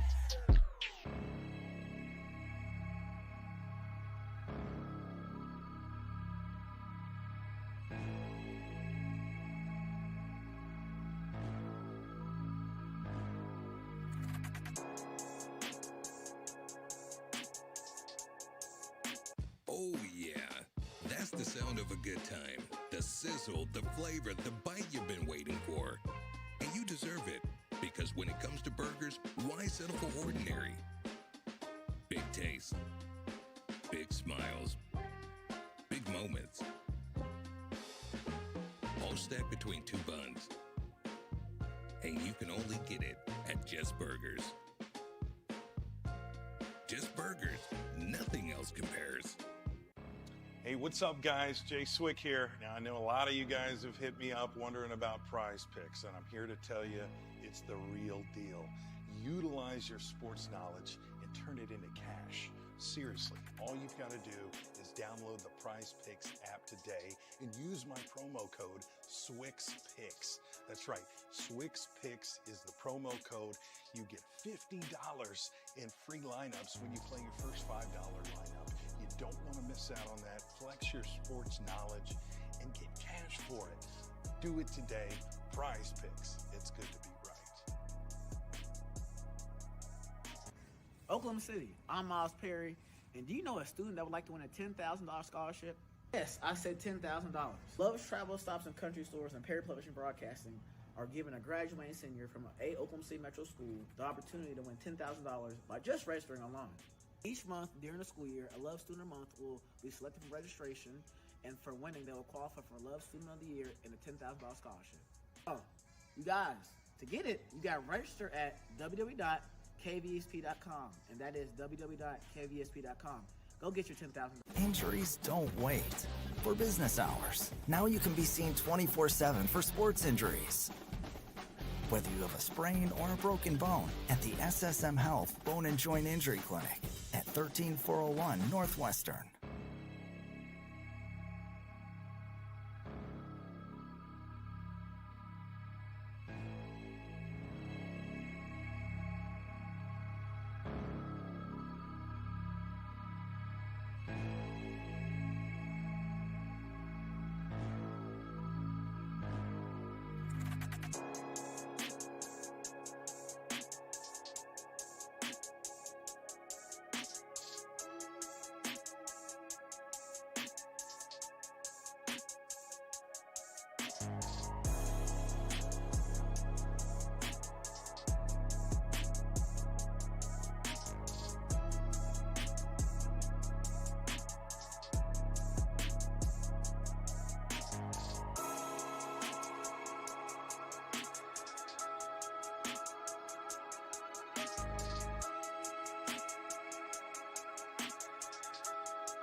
Oklahoma City, I'm Miles Perry, and do you know a student that would like to win a $10,000 scholarship?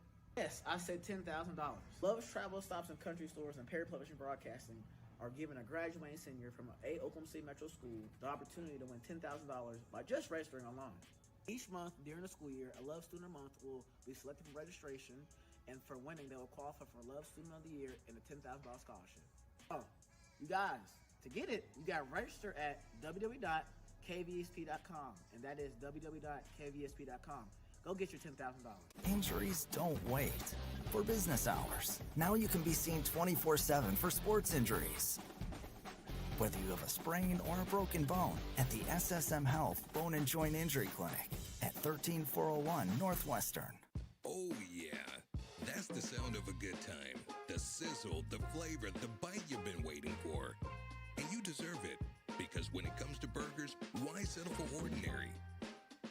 Big taste, big smiles, big moments. All stacked between two buns. And you can only get it at Just Burgers. Just Burgers. Nothing else compares.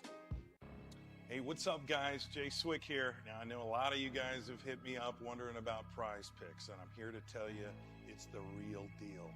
Utilize your sports knowledge and turn it into cash. Seriously, all you've got to do is download the Prize Picks app today and use my promo code SWIXPICks. That's right, SWIXPICks is the promo code. You get $50 in free lineups when you play your first $5 lineup. You don't want to miss out on that. Flex your sports knowledge and get cash for it. Do it today. Prize Picks. It's good to be right. Injuries don't wait. For business hours, now you can be seen 24/7 for sports injuries. Whether you have a sprain or a broken bone, at the SSM Health Bone and Joint Injury Clinic at 13401 Northwestern.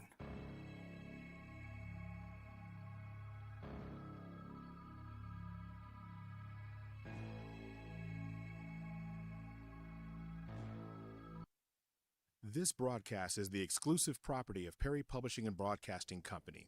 Any rebroadcast, retransmission, reproduction, or any other use of the accounts, descriptions, or audiovisual elements of this broadcast without the express written consent of Perry Publishing and Broadcasting Company is strictly prohibited. All rights reserved.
Welcome back to the Friday night high school football broadcast sponsored by Cricket Wireless, SSM Health, and Oklahoma City Community College here on OKC Sports Radio 105.3.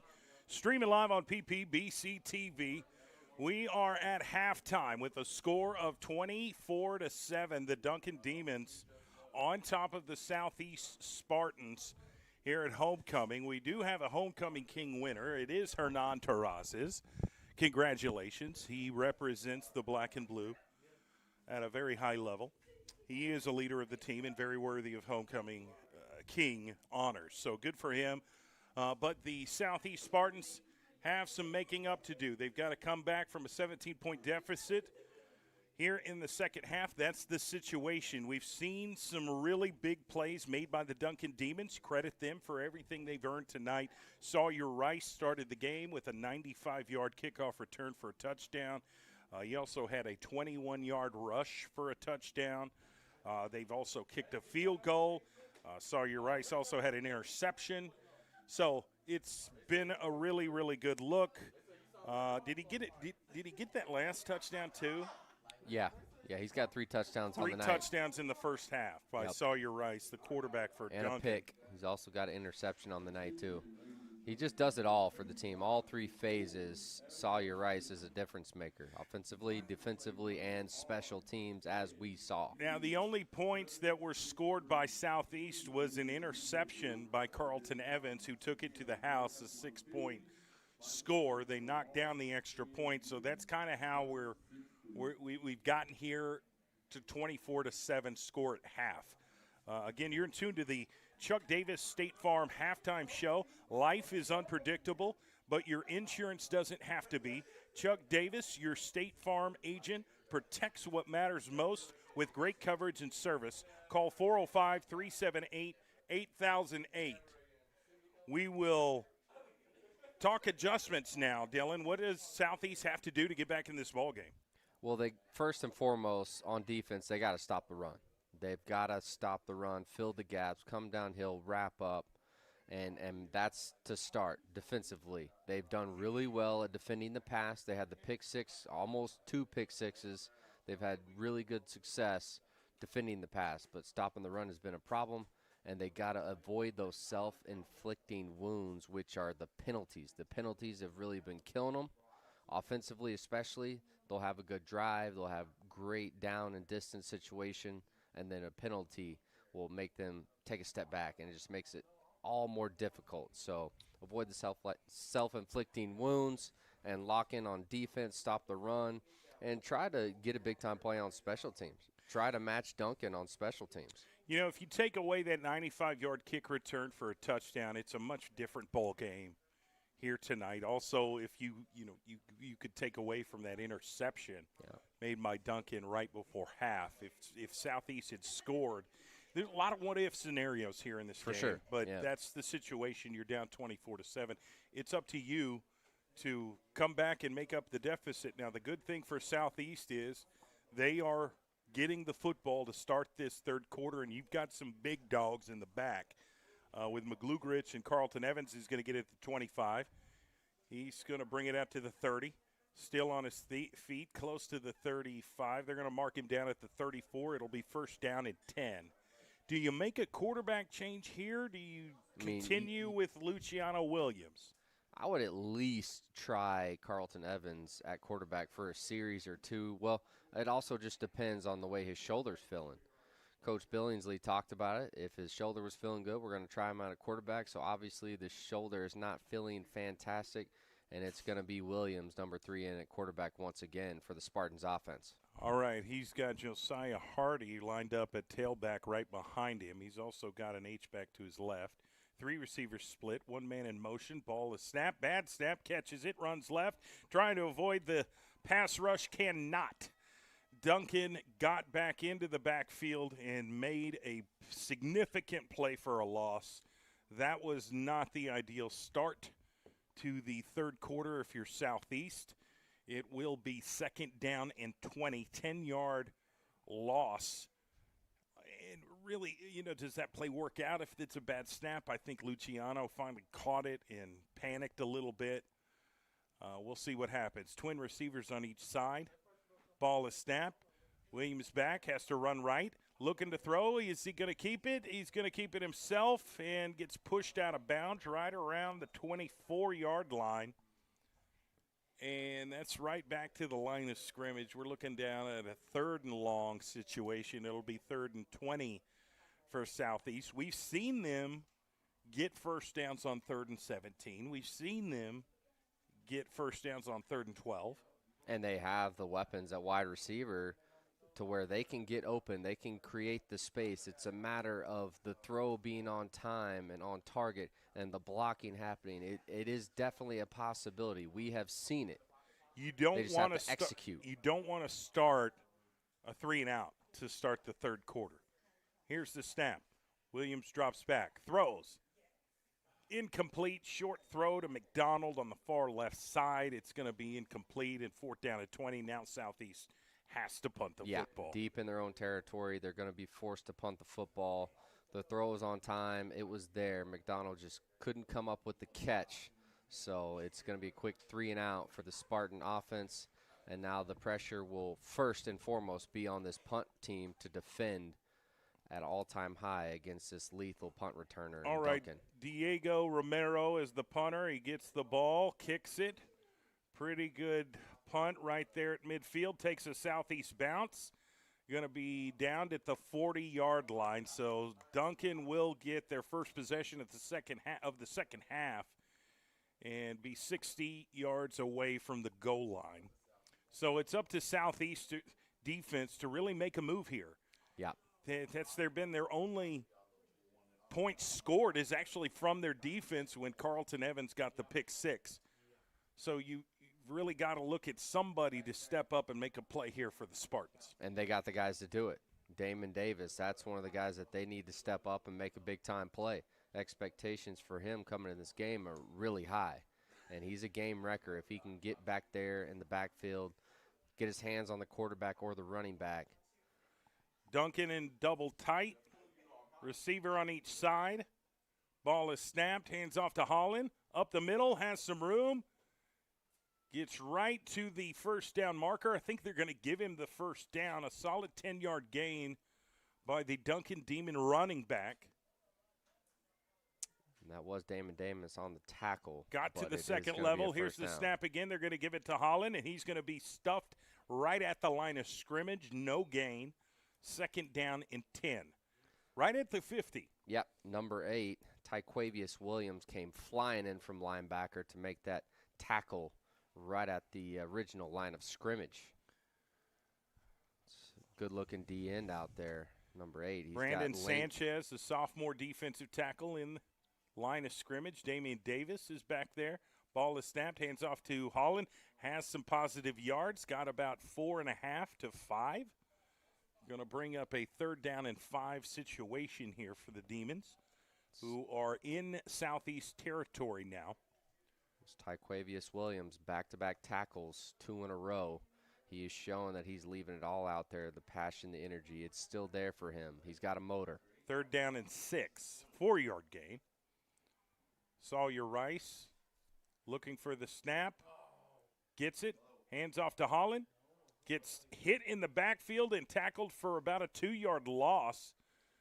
The defensive line for Southeast got penetration. It disrupted the play in the backfield. Look at Legend Wilson, big 77, who's a freshman, is in the game. And almost got him to jump. They're going to not throw the flag. Possible audible at the line of scrimmage here for Duncan. Plenty of time on the play clock. Big 4th down play here. Ball is snapped. Rice drops back, steps up. He's going to run. Can he get the first down? Yes, he can. What a play by the quarterback of Duncan, showing his athleticism, weaving in and out of that defense enough to get the first down. Wow. Just great awareness by him. He knew exactly where he needed to get, takes off, finds a little hole in the defense, and comes up with the first down for the Demons. Missed opportunity by Southeast defense. Yeah, needed to get off the field right there. Fresh new down for Duncan. Hands off to Holland up the middle. He's got some room to run. And he's still on his feet at the 20. He's going to be brought down at the 15. Huge, huge gain right there by Duncan. About a 16, 17-yard gain on that play. Yep, got to give a lot of credit to that Duncan offensive line. They have been giving the quarterback and running back big holes to run through. 3 receivers split, 2 to the right, wide side of the field. Ball is snapped, hands off to Holland again, cuts inside, still on his feet, down close to the 5 before he's brought down. And it's going to be 1st and goal from the 5. Yep, great blocking by the center and guard right through the A-gap. The run by Tavion Holland to get it deep in Spartan territory on about the 5-yard line. Yeah, you've got Davion Taylor down there. This is defensive end for Southeast. These front 7 have to make a play here in order to prevent Duncan from scoring. Here we go, 1st and goal from the 5 for Duncan. Ball is snapped. Quarterback draw up the middle. He's going to walk into the end zone. Touchdown. 30-7 score right now for Duncan. Possible that it could be 31 if they knock down the extra point. And they got a pretty good field goal kicker in Bryson Maddox. Yeah, very strong leg. Hit a 43-yarder earlier in the game. So that is another touchdown for Sawyer Rice. His 4th touchdown of the game. Here's the snap. Kick is up, and it is good. 31-7 score for the Duncan Demons right now in the 3rd quarter over the Southeast Spartans. With 6:55 left in the 3rd quarter, you're in tune to the Friday Night Football broadcast, sponsored by Cricket Wireless, SSM Health, and Oklahoma City Community College on OKC Sports Radio 105.3 and streaming live on PPBC TV. We'll be back.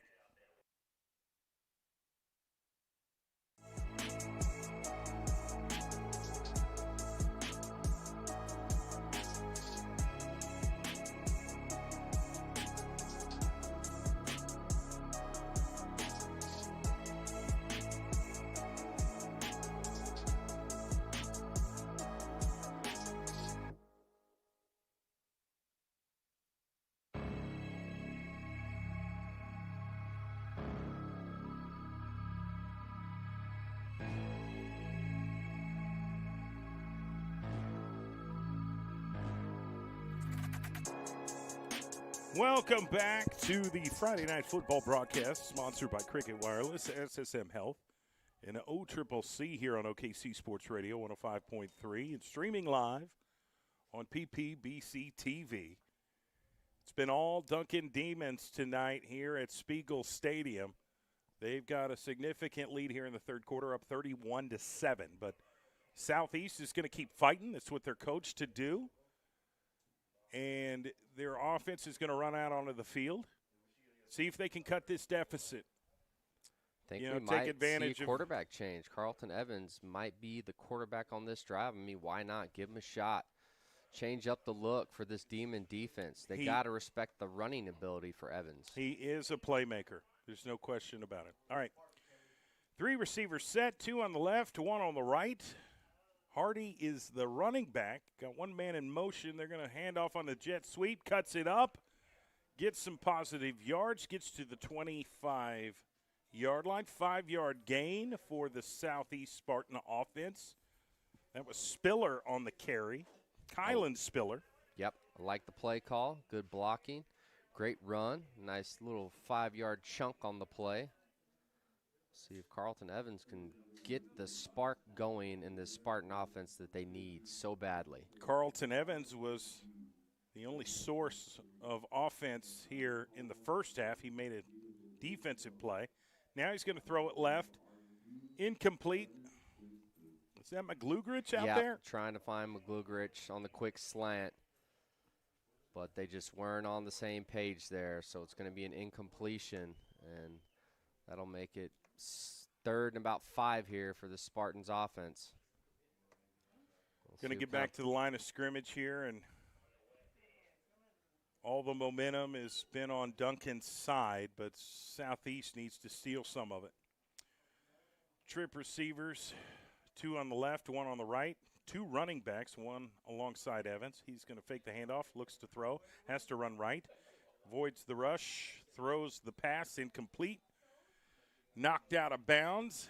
Yeah, that was 22 Ty Lane, broke on the ball, batted it down, so it's going to be 4th down for Southeast. I would imagine the punt team comes on the field this deep in their own territory, and that's exactly what's going to happen. Yeah, 4th and 5. If it was more at the middle of the field, I think Billingsley would be able to go for it. For sure. But, yeah.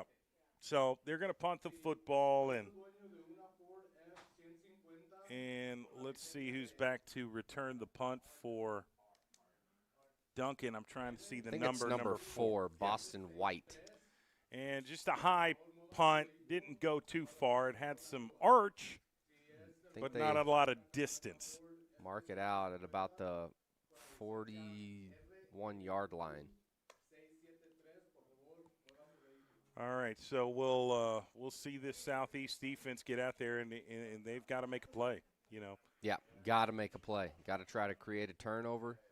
Another pick 6 would be nice, but I highly doubt that they're going to throw the football in Carlton Evans' direction anymore tonight. They've had so much success running the ball, so I would imagine that's what they do with Sawyer Rice and Tavion Holland.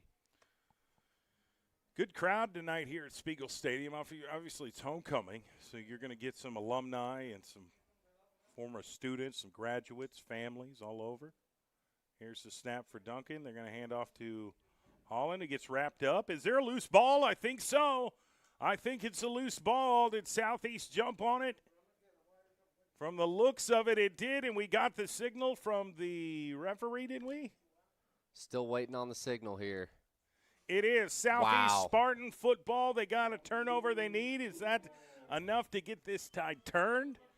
Let's Much-needed see. spark, and guess who it was to make the play and force the fumble? Number 6 tonight, Damon Davis.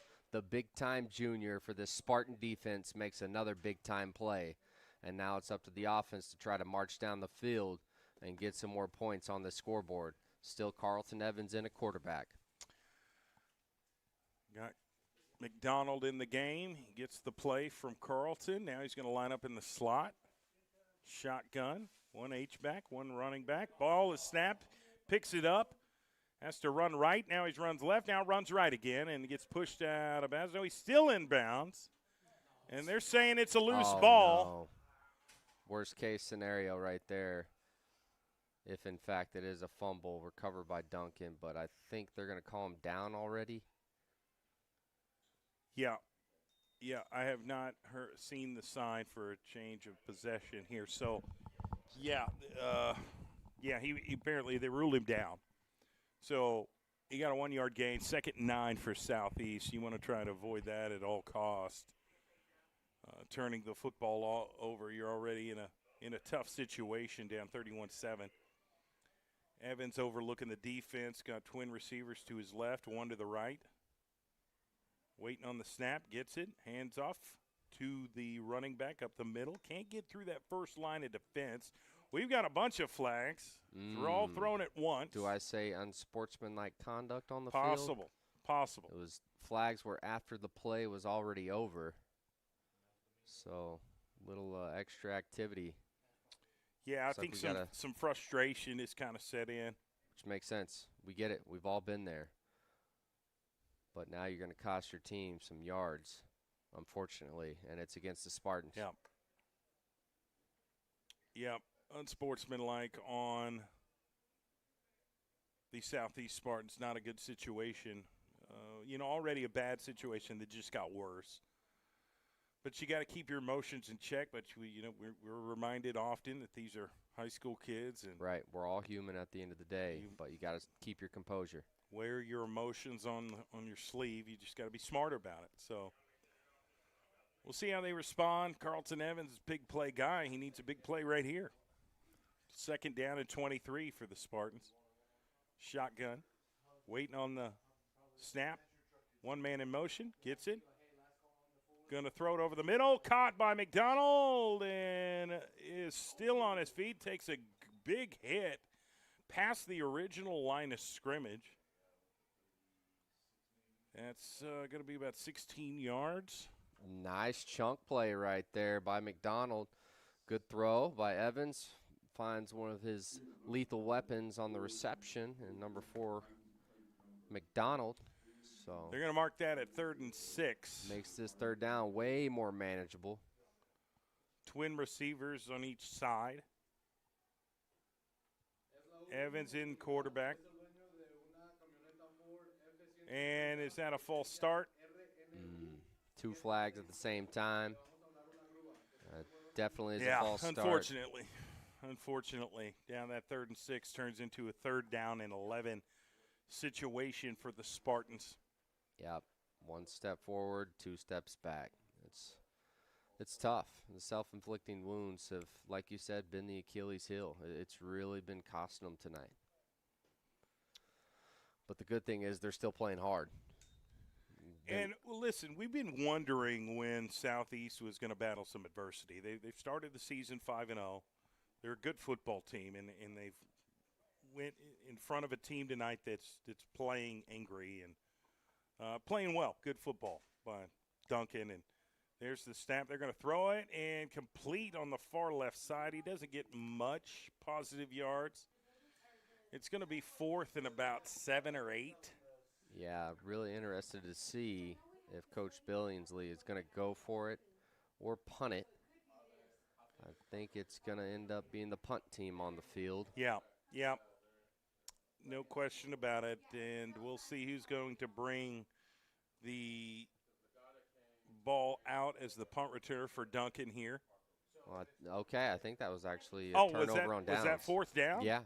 Yeah, I thought it was third, but it's turnover on downs. It's Duncan Demon football. You know, sometimes you got to risk it for the biscuit, and unfortunately, no biscuit was eaten on that play by Southeast, so they've got their defense on the field. Gives it to Tavion Holland, 30, 25, still on his feet, 20, 15, 5, touchdown, Demon Deacons. Not the Demon Deacons. They're just Duncan Demons. They're the Duncan Demons. Whatever they are, they're playing good football tonight. They got in the end zone on a 37-yard scamper by Holland on the far right side. Right up the gut. Once again, the interior offensive line for Duncan has been dominant. So much success right up the middle through that A-gap, and it's another touchdown on the ground. This time, Tavion Holland. It's 37-7, could be 38 if Bryson Maddox knocks down the extra point here. Waiting on the snap. Here it is. Kick is up. It is good. The Duncan Demons are up 38-7. Here with 3 minutes, 24 seconds left in the third quarter. We'll take a quick break and come back and finish this quarter out. And, of course, we'll have the fourth quarter coming up. This is the Friday Night Football broadcast sponsored by Cricket Wireless, SSM Health, and Oklahoma City Community College on OKC Sports Radio 105.3, streaming live on PPBC TV. We'll be right back.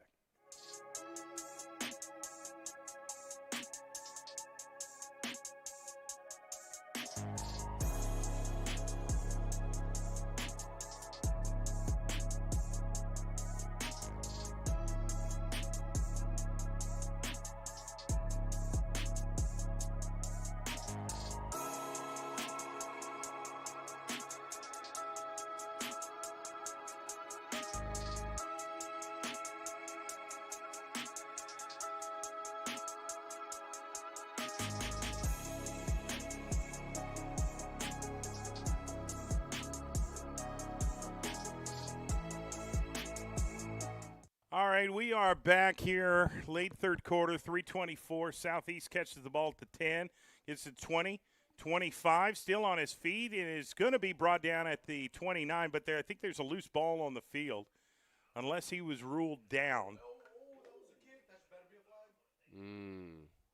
Little late shove after the play was over. Really close to an unsportsmanlike, but no laundry on the field right now. Okay. Interesting no call right there.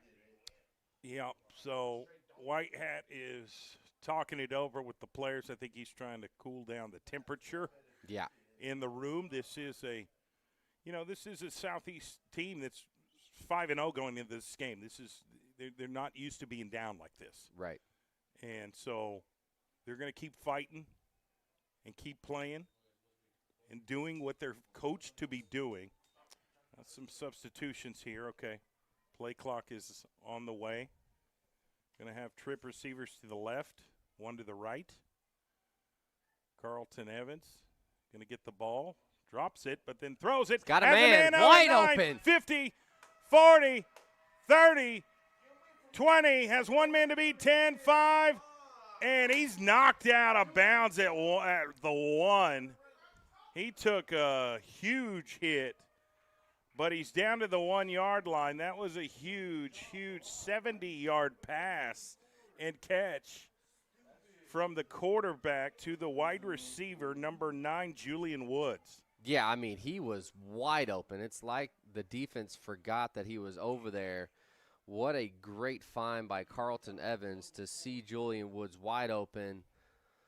And what a tackle by the Duncan defender at the goal line. What an effort. Didn't give up on the play, tackles him at the 1 or 2 yard line to make it 1st and goal for Southeast. Double tight while Carlton Evans going to get the ball, and he's going to run close to the goal line. I don't know if he got in or not. I don't think he did. I think they're going to mark him short. Yeah, they're going to call him down on the 1 yard line. Wouldn't be shocked Just to a see busted him. coverage. I mean, Duncan wasn't able to line up right. Southeast snapped the ball and throws the 70, well, I guess it's now 68 yards down the field, and they run the play there, get down to the 1 yard line. It'll be 2nd goal for Southeast. One man in motion. Ball is snapped. Evans is going to run up the middle and get into the end zone. Touchdown, Southeast. Score is now 38-13. Southeast can make it 14 if they knock down the extra point. They could possibly go for 2 here as well. It's an option. Yeah, nice play right there. Quarterback draw right up the middle by number 1, Carlton Evans. His second touchdown on the night, but his first offensive touchdown of the night. His other one was a pick 6. Not sure if they're going to go for the extra point or go for. They might be going for 2 right here. Yeah, there was a penalty. I think it may have been offsetting penalty here. Evans is going to come out of the game. Okay, and they're going to kick the extra point, rightfully so. We've got Diego Romero, talented kicker for Southeast. He's going to kick that with ease right through the uprights. 38-14 score with about 1:59 left in the third quarter. Stick with us. Friday Night Football, sponsored by Cricket Wireless, SSM Health, and OCCC on OKC Sports Radio 105.3. Streaming live on PPBC TV. We'll be back.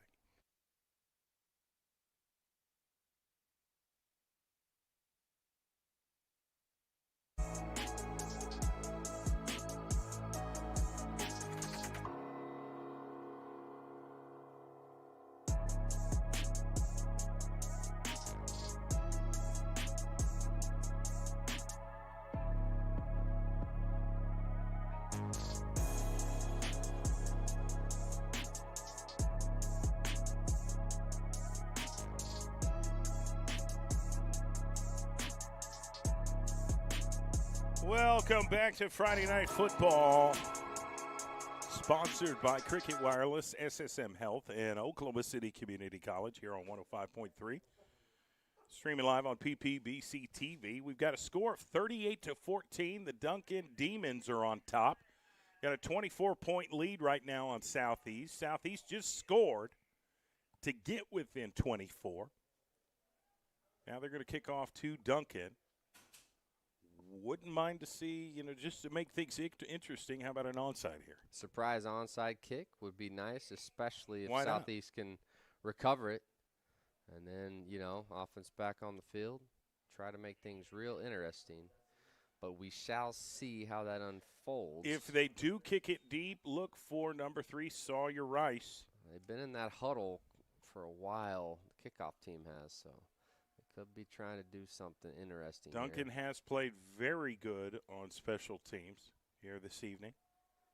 On this rather warm October night, I'm ready for some football weather, some colder temperatures. Rice going to catch it 25, 30, 35 on the right side, cuts back inside, 40, 45. Now he gets left. There is a flag on the field. 45, 40, 30, 20, 10. He's going to take it all the way and score. No, I think he stepped out of bounds at about the 15-yard line. Okay, well, it looked really, really close. Now, I do think it's coming back in a big way. Yeah, blocking the back or a holding call. They threw that at the 50, but, yeah, boy, he is a He's player. electric. He is player. a very, very good football player. So that's going to – big play after big play for Rice tonight. Sawyer Rice, he's just done everything for this Demons team. And I'll tell you what, Romero's taken a tongue lashing by one of the assistant coaches for Southeast. I think he's getting, why would you kick it to him? Right. Right? That's what I think that conversation is. Like, don't kick it to that guy. Don't give him any more opportunities than he's already had tonight. But luckily the penalty is against Duncan, so they will have the football at the 39-yard line in their own territory. The Spartan defense. Got a new quarterback in for Duncan. Number 18 hands off to Holland. It gets about a yard on the running back run up the middle. Yeah, I think they're going to rest Sawyer Rice. They don't want to risk him getting injured in this game after everything he's done for the team. Warren Robinson is the backup quarterback who's in the game. He is a senior, an experienced guy that they have a lot of confidence in. So we'll see which play they run here. It will be 2nd down and 8 for Duncan. Yep, just letting that clock tick, taking their time, getting the play signaled in. Now it's Warren Robinson at the helm. Twin receivers left, 2 to the right. Ball is snapped, hands off to Holland. Bursts up the gut, cuts inside. Going to be brought down after a short gain. Be about 3rd and 5 on the run. About 3 different Spartan defenders on that tackle right there. I mean, if you're Southeast, you just got to do whatever you can to get the ball back. There's a 24-point deficit. Each possession means something. If you Still could a whole quarter of football left. If you could get a stop here and a score, then you know that right back in things change. Yeah, no doubt about it. Duncan getting the call. They go to the line of scrimmage. 22 seconds left in the 3rd quarter. Shotgun formation, double tight, bunch set left. Ball is snapped to Holland. He'll be brought down after about a yard. Not be much. 4th and 4 for Duncan, and they're going to let this clock run out to the end of the 3rd quarter. Again, here's the score, 38-14 as we get into the 4th quarter. Duncan has the lead over Southeast, but they're about to punt the football back to the Spartans. So stick with us. We've got 4th quarter action coming up next here on PPBC TV and OKC Sports Radio 105.3, or high school football, sponsored by Cricket Wireless, SSM Health, and OCCC. We'll be right back.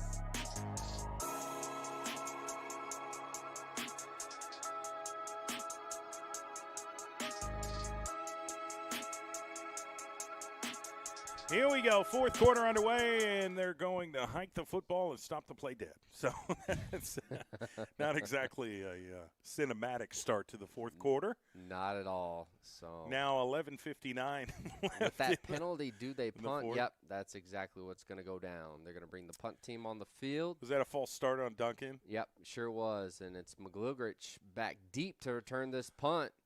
He's got the speed to go the distance. Do they give him a chance and punt it to him? We shall see. We've seen it before. You're tuned in to Friday Night Football here on OKC Sports Radio 105.3. Streaming live on PPBC TV and Southeast encroachment. They just gave the 5 yards right back to Duncan. golly, that's unfortunate. Back and forth we go. Right. Now do they bring the offense back on the field? Because they were on the field. It's possible. To begin with. Doesn't seem like they're making the substitutions. I think they are. Never mind. Here we go. Okay. All right. So Speak we'll of the see demon, what, and here we go. backup quarterback Warren Robinson can do on this fourth down. 4th and 4 for the Demons. Kind of Got a 24-point lead here. Do not really want to give the football back to Southeast unless they have to. And Sawyer Rice is back into the game at quarterback. Got 2 receivers on each side. Ball is snapped. He's going to hand off. Nope, fakes the handoff. Throws. Incomplete. Turnover on downs.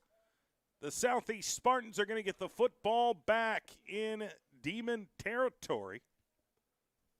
That's a big-time play right there for that Spartan defense to get off the field, and you get great field position to start this drive. Ball will be spotted at the 45-yard line. This is the time to strike if you're Southeast. The big play opportunities have been there, and they took full advantage of that last series with that big play, throw and catch to Tyquavius Williams, or take that back, that was number 9, Julian Woods.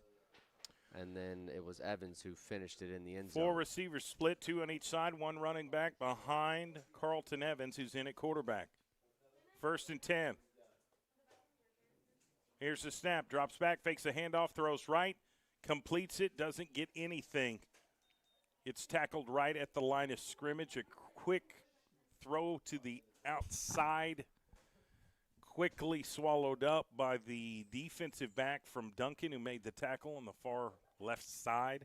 And they tackled him in bounds, so the clock is going to keep ticking. Going to continue to You got to go. remember, there's not too many possessions left in this game for the Spartan offense, so now's the time. All right, 11:25 left in the fourth quarter. Evans overlooking the defense. Gets the snap, fakes the handoff, going to run it himself. Gets through one. Now he's going to go right, has some blockers, cuts back inside, shifts.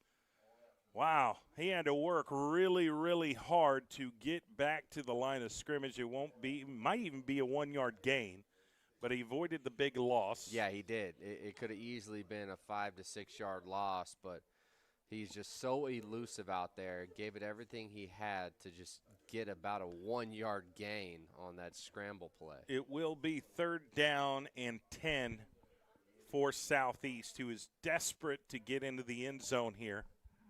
They've scored twice, but they're trying to get in there one more time.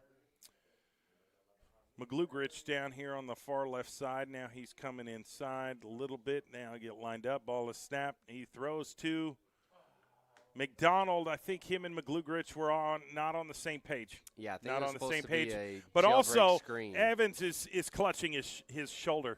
Oh, That's not what good. that was a bad throw. And Yeah. that's why we didn't see him start the game. His shoulder is jacked up. I and hate to see that. I really hate that. He may have just thrown his shoulder out on that play. He's coming out immediately clutching that shoulder, unfortunately. You give the man some credit. He's playing through a lot. That's unfortunate. It's not what you want to see. Trips receivers to the left, 4th and 9. You got to convert here. Luciano Williams. Back in at quarterback, gets the snap, drops back. There is a flag on the play. Possible false start or encroachment here. Let's see where they go, which way they go here. It's going to be against Southeast, so false start on the play. It's coming even further back, so it's going to be a tall task for Williams coming back in the game at quarterback. He's going to have to try to throw this ball down the field to get a first down. Yeah, a bad situation got worse. Sure did. Now it's 4th and 14. Southeast is in desperation mode, but they're going to continue to fight. It's the way they're coached. Ball is snapped. Duncan's going to blitz, and they're going to get him in the backfield. Significant loss. Didn't have any time to throw. Did not. Blitz came off the edge, and he swallowed up Williams for the loss and a turnover on downs. So Duncan is going to get the football back in Spartan territory on about the 45-yard line. Yeah, you hate to see it. You know, this is a hard lesson to learn, but I tell you what, if you don't make any mistakes, it's hard to learn from anything. That's true. You know, and that's something that Southeast is going to look at when film session comes around on Monday. They're going to learn from this and be a better team for it. The point of this is to not make these mistakes again. You got to learn from the game, flush it, move on to the next game mentality. 1st and 10, Duncan Demons. Sawyer Rice in at quarterback, gets the snap, hands off to Holland, right up the middle. Weaving in and out, gets a solid 5, maybe 6-yard gain on the carry. Looks to be 2nd and 4 for Duncan, who has a 24-point lead here in the 4th quarter. It's been all Demons today, and you know, I asked Coach Billingsley if he could turn his team into exorcists and they could exorcise the demons, but have been unable to do that. Oh, they give it to Holland on the right side, 25, and brought down right around the 21. That's an 18, 19-yard gain on that play. Yep, power run to the right. And that C gap, he hit the hole real fast. Tavion Holland, another huge run to go deep into Spartan territory, almost in the red zone now. Yeah, Holland's done some work today. It's been Him and Sawyer Rice scoring the touchdowns, but Tavion Holland's done a pretty good job of toting the rock. They're now inside the 30. Ball will be placed at the 21, 1st and 10 Duncan. 8:44 left in the game. Ball is snapped. He's going to hand off to Holland. Trying to find a room. Bounces out right. Can't get anything. It will be a tackle for a loss. The front line of Southeast got into the backfield. That was Damon Davis with the tackle for a loss. Yep, along with Josiah Hardy. He was back there for that tackle as well. 2 of your best players are still leaving it all out there on the turf tonight. Got to love that effort by the Spartans. That's how they're coached to play the game. Never give up, no matter what the score is. Keep playing as hard as you possibly can. Duncan's going to get the call. Line up. Pistol formation almost. Yeah, I call that shotgun. Ball is snapped. He's going to run left, has some room, but they're going to call the play dead. Yeah, there's a flag on the far side of the field. Could be a false start. Could be encroachment. Nope, false start. It will back it up 5 yards, and it will be 2nd and 18 for Duncan. Here in the 4th quarter, 7 minutes, 51 seconds until the end of this game. Not exactly the score that I anticipated, Dylan. I'll be quite honest. Well, honestly, they got punched in the mouth the very first play of the game with that kickoff return by Sawyer Rice, and it stunned them to start the game. High snap, picked it up, got it to the running back Holland, 25-20, 15-5, and he's going to be brought down right around the 2-yard line. That's a 27-yard gain. Yeah, another tough run once again by number 8, Tavion Holland. Does the coach do the right thing and let Holland punch it in the end zone here instead of his quarterback who's got all the shine tonight? Yeah. Give it to the fella that's been doing a lot of the tough work. Yeah. Holland's a tough runner. He has great vision in between the tackles, and you can tell they've done their homework with Southeast. They have. They studied the film. They've respected their opponent. Here's the high snap, gives it to Holland again, and there you go. Touchdown, Duncan. Yep, right up the gut, smash mouth football by the Duncan Demons. It's a touchdown by number 8, Tavion Holland, the senior running back. This Duncan team is very senior heavy. Sawyer Rice is also a senior. And they're going to bring in Bryson Maddox once again to kick the extra point. Let's see if they can knock down this 1-point kick to make it 45. Here's the snap. Kick is up. It's blocked. Southeast front got a hand in the air and knocked that down, so it will remain 44-14. We'll take a quick break and come back and finish this fourth quarter out. You're live from Spiegel Stadium's Friday Night Football, sponsored by Cricket Wireless, SSM Health, and Oklahoma City Community College here on OKC Sports Radio 105.3. Streaming live on PPBC TV.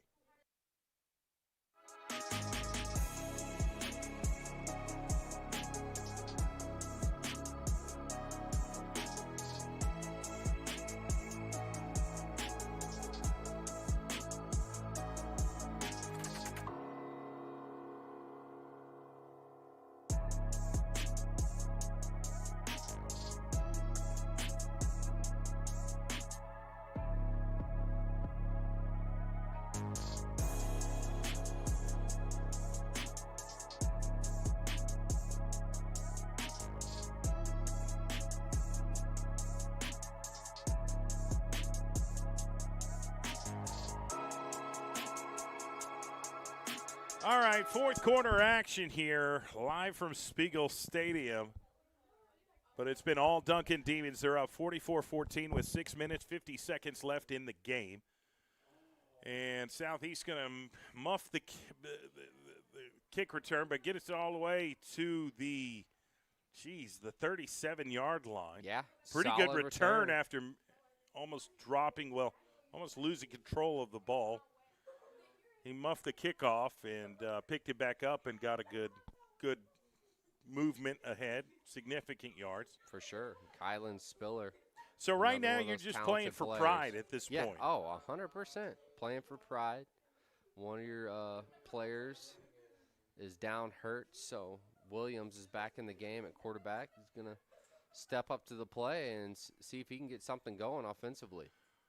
4 receivers split, two receivers on each side.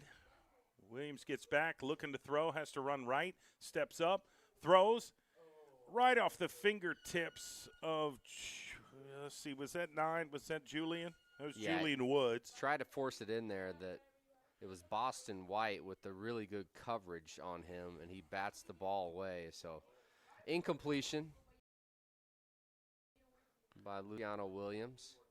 It's going to be 2nd and 10, Spartan football. 6:35 left in the game. Stay tuned for our post-game show.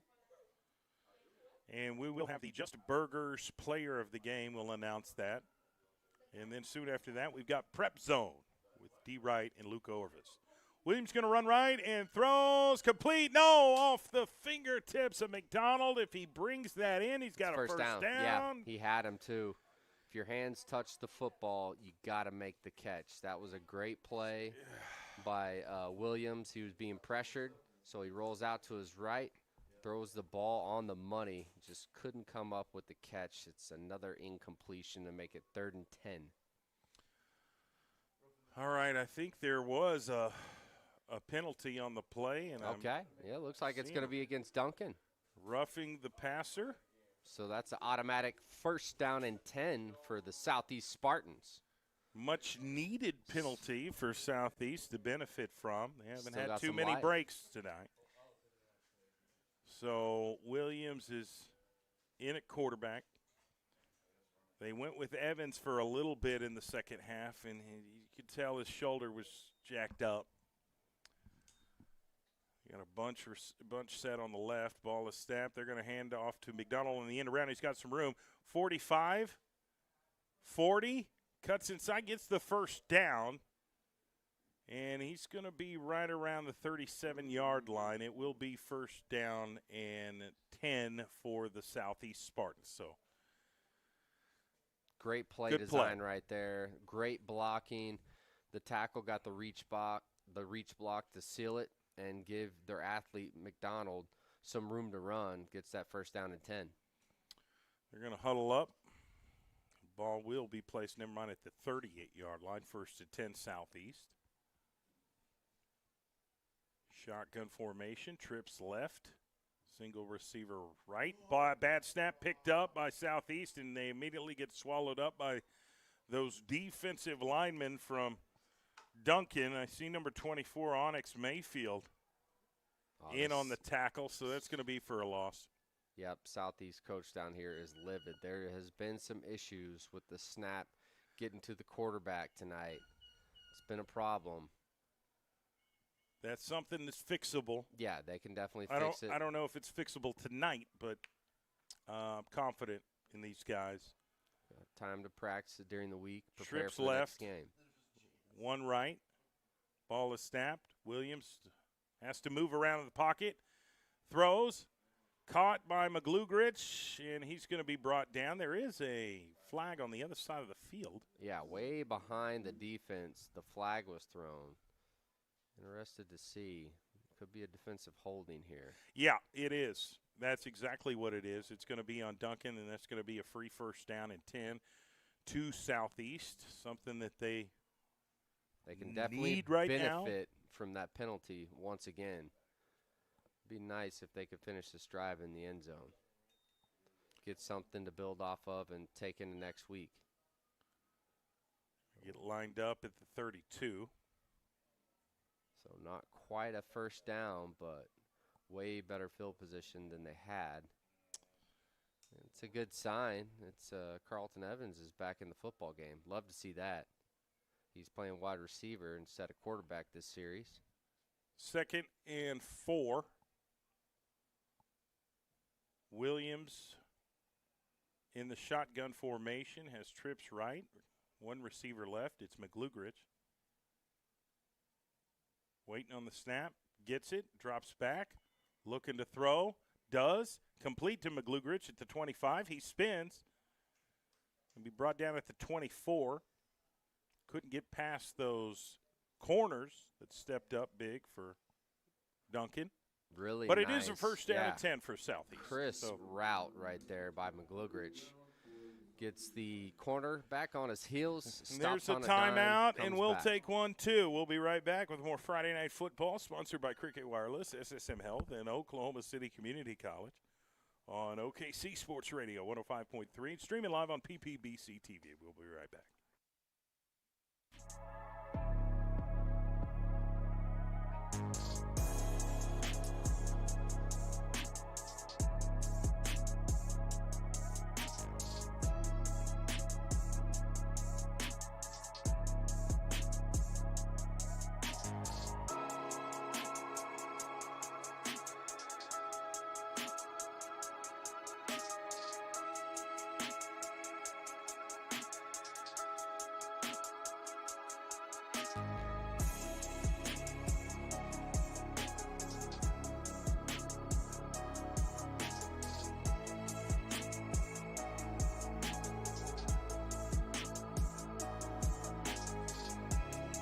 And we are back here in the fourth quarter. About 4 minutes, 52 seconds left. Friday Night Football here on OKC Sports Radio 105.3. The Duncan Demons have a 44-14 lead on Southeast right now here in the fourth. But Southeast has the football. They get the snap. Williams gets sacked in the backfield by number 15, Zion Butler, the defensive end for Duncan. Beat the left tackle, got into the backfield, and made the play. Significant loss. Yeah, big-time tackle right there quarterback by sack. Zion Butler, another senior on this Duncan Demons football team. Very senior-heavy. They're trying to make a push and make a run deep into the postseason. We'll see what they can do. 2nd and 17 here for Southeast. They got the call. Luciano Williams, sophomore quarterback, directing traffic now. Got 6 seconds left on the play clock. Need to get the snap off. Gets it. Drops back. Avoids the rush. Runs left. Trying to get some positive yards. 30, 25, and he's pushed out of bounds. Did he get the first down? I think he did. No? No, he did not. Okay. Yeah, it is a tough play by that young man. He gave everything he got. Yeah, they still need about 8 yards for the first down here. Williams looks a little banged up after that run. He's going to get the call from offensive coordinator Gerald Jones. Runs back to the huddle. 4 minutes left in the fourth quarter here live from Spiegel Stadium on the south side of Oklahoma City. Luciano Williams overlooking the defense, gets one man in motion, ball is snapped, and he's going to hand off to an end around of McDonald. Weaves in and out, still on his feet, doesn't get very much, but it's going to be enough for the first down from the looks of it. No.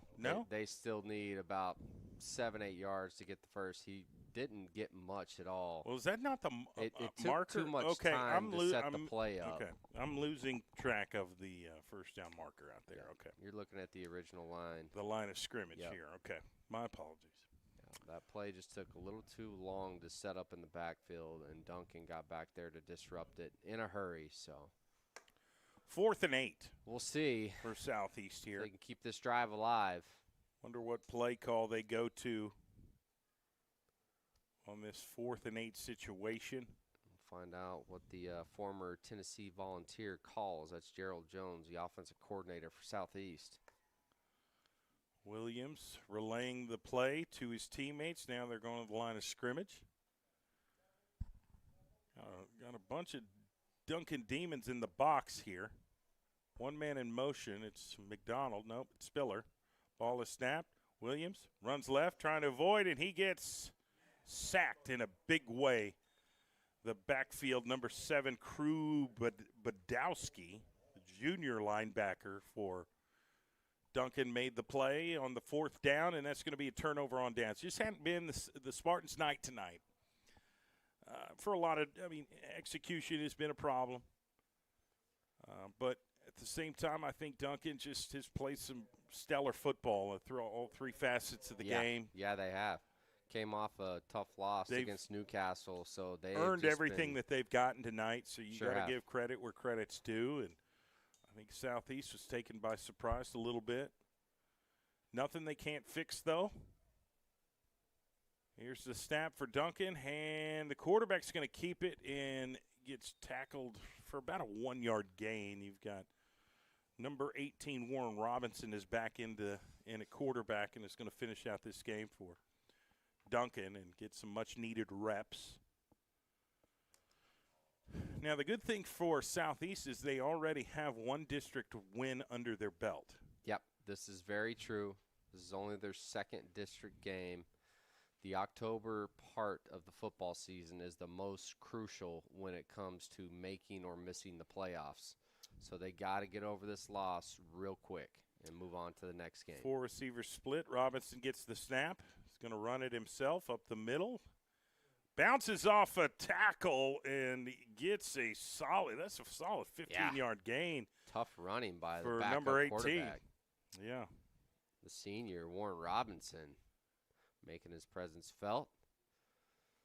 Big play by that young man. It will be first down at 10 and 2 minutes, 25 seconds left in this football game. Again, Duncan's got the significant lead. They're going to win this game. The current score is 44-14, but they're still playing. So is Southeast. Ball is snapped. Hands off to nope. Robinson's going to keep it, and he's going to be tackled right at the 50. Yeah, that's Damon Davis on the tackle for the Southeast Spartan defense. He read that play the entire way, gets his hands on the quarterback and brings him down to the turf. Really surprised to see the starting tailback in, number 8, Tavion Holland. I thought for sure they'd be taking him out the rest of the game. No reason to risk any type of injury to him. They need him going down the stretch. They are taking their sweet time, waiting on the play call, looking at the Yeah, OC, they're in no signaling hurry. it in. No hurry. Minute and a half left. Tick by Second down tick. and 8. Robinson gets the snap, hands off to the running back right up the middle, 45-40. Ooh, he That got was tripped up. hollering. Got Yeah. tripped up. It is a first down, a nice 14-yard gain. They'll mark him down at the 37-yard line. It'll be another first down and 10 for Duncan. That shoestring tackle And saved a touchdown. You may wonder, are they trying to score here, Dylan? I mean, point differential does play a part in It does. in It the does. tiebreaker situations Yep, here in the you're state right. of Oklahoma. So some may call it underhanded, or you're trying to run up the score, but there is method to the madness. Well, looks Point like to- they're going to go into victory formation now. Okay. Yep, that's exactly what they're going to do, and that's a classy move by Coach Matt Terry, who runs a really good program over there in Duncan. And they're going to win this game 44-14. And we appreciate everybody that's tuned in on this Friday night football broadcast sponsored by Cricket Wireless, SSM Health, and Oklahoma City Community College. But we still got one thing to do. We've got to name our Just Burgers player of the game. Do you want a smash burger done right? You got to try Just Burgers. Deliciousness jumping right in your mouth. 7821 Northeast 23rd Street, 23rd and Midwest Boulevard. And you've got to check out Just Burgers, some of the best smash burgers in the state of Oklahoma, and they're a sponsor for our player of the game. Who is it and why? It is the quarterback for the Duncan Demons, Sawyer Rice. He had 4 total touchdowns on the night. He had the first kickoff return for a touchdown, 4 touchdown runs, and he also had an interception on the defensive side of things. Just a phenomenal showcase by Sawyer Rice tonight. He is our Just Burgers player of the game. That's right, and stay tuned for Prep Zone, hosted by D. Wright and Coach Luke Orvis. They're going to go over all of the scores from around the state of Oklahoma. They'll talk with insiders that were at several games from around the state. So if you want to stay in the know on high school football here in the state of Oklahoma, please tune in to Prep Zone on OKC Sports Radio 105.3 coming up right after this broadcast. We appreciate everybody tuned in. Duncan Demons win the game 44-14. Keep it locked to OKC Sports Radio 105.3. We'll let you know where we're going to be at next week for more high school football play-by-play broadcasts here in the state of Oklahoma. And we appreciate the support and everybody that's tuned in to PPBC TV. But a big thank you and a shout-out to our sponsors, Cricket Wireless, SSM Health, OCCC, State Farm Agent Chuck Davis, Just Burgers, Super Prep, OKC Sports Radio 105.3, and, of course, Prep Zone coming up next. Have a great weekend, Oklahoma. Thank you for tuning in to this Friday night football broadcast. We'll see you later.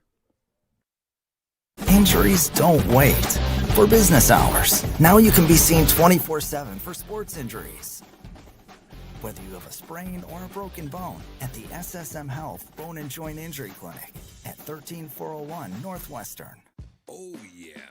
That's the sound of a good time. The sizzle, the flavor, the bite you've been waiting for. And you deserve it, because when it comes to burgers, why settle for ordinary? Big taste, big smiles, big moments. All stacked between 2 buns. And you can only get it at Just Burgers. Just Burgers.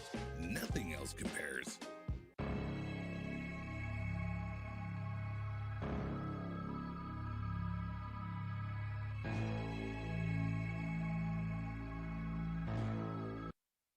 This broadcast is the exclusive property of Perry Publishing and Broadcasting Company. Any rebroadcast, retransmission, reproduction, or any other use of the accounts, descriptions, or audiovisual elements of this broadcast without the express written consent of Perry Publishing and Broadcasting Company is strictly prohibited. All rights reserved.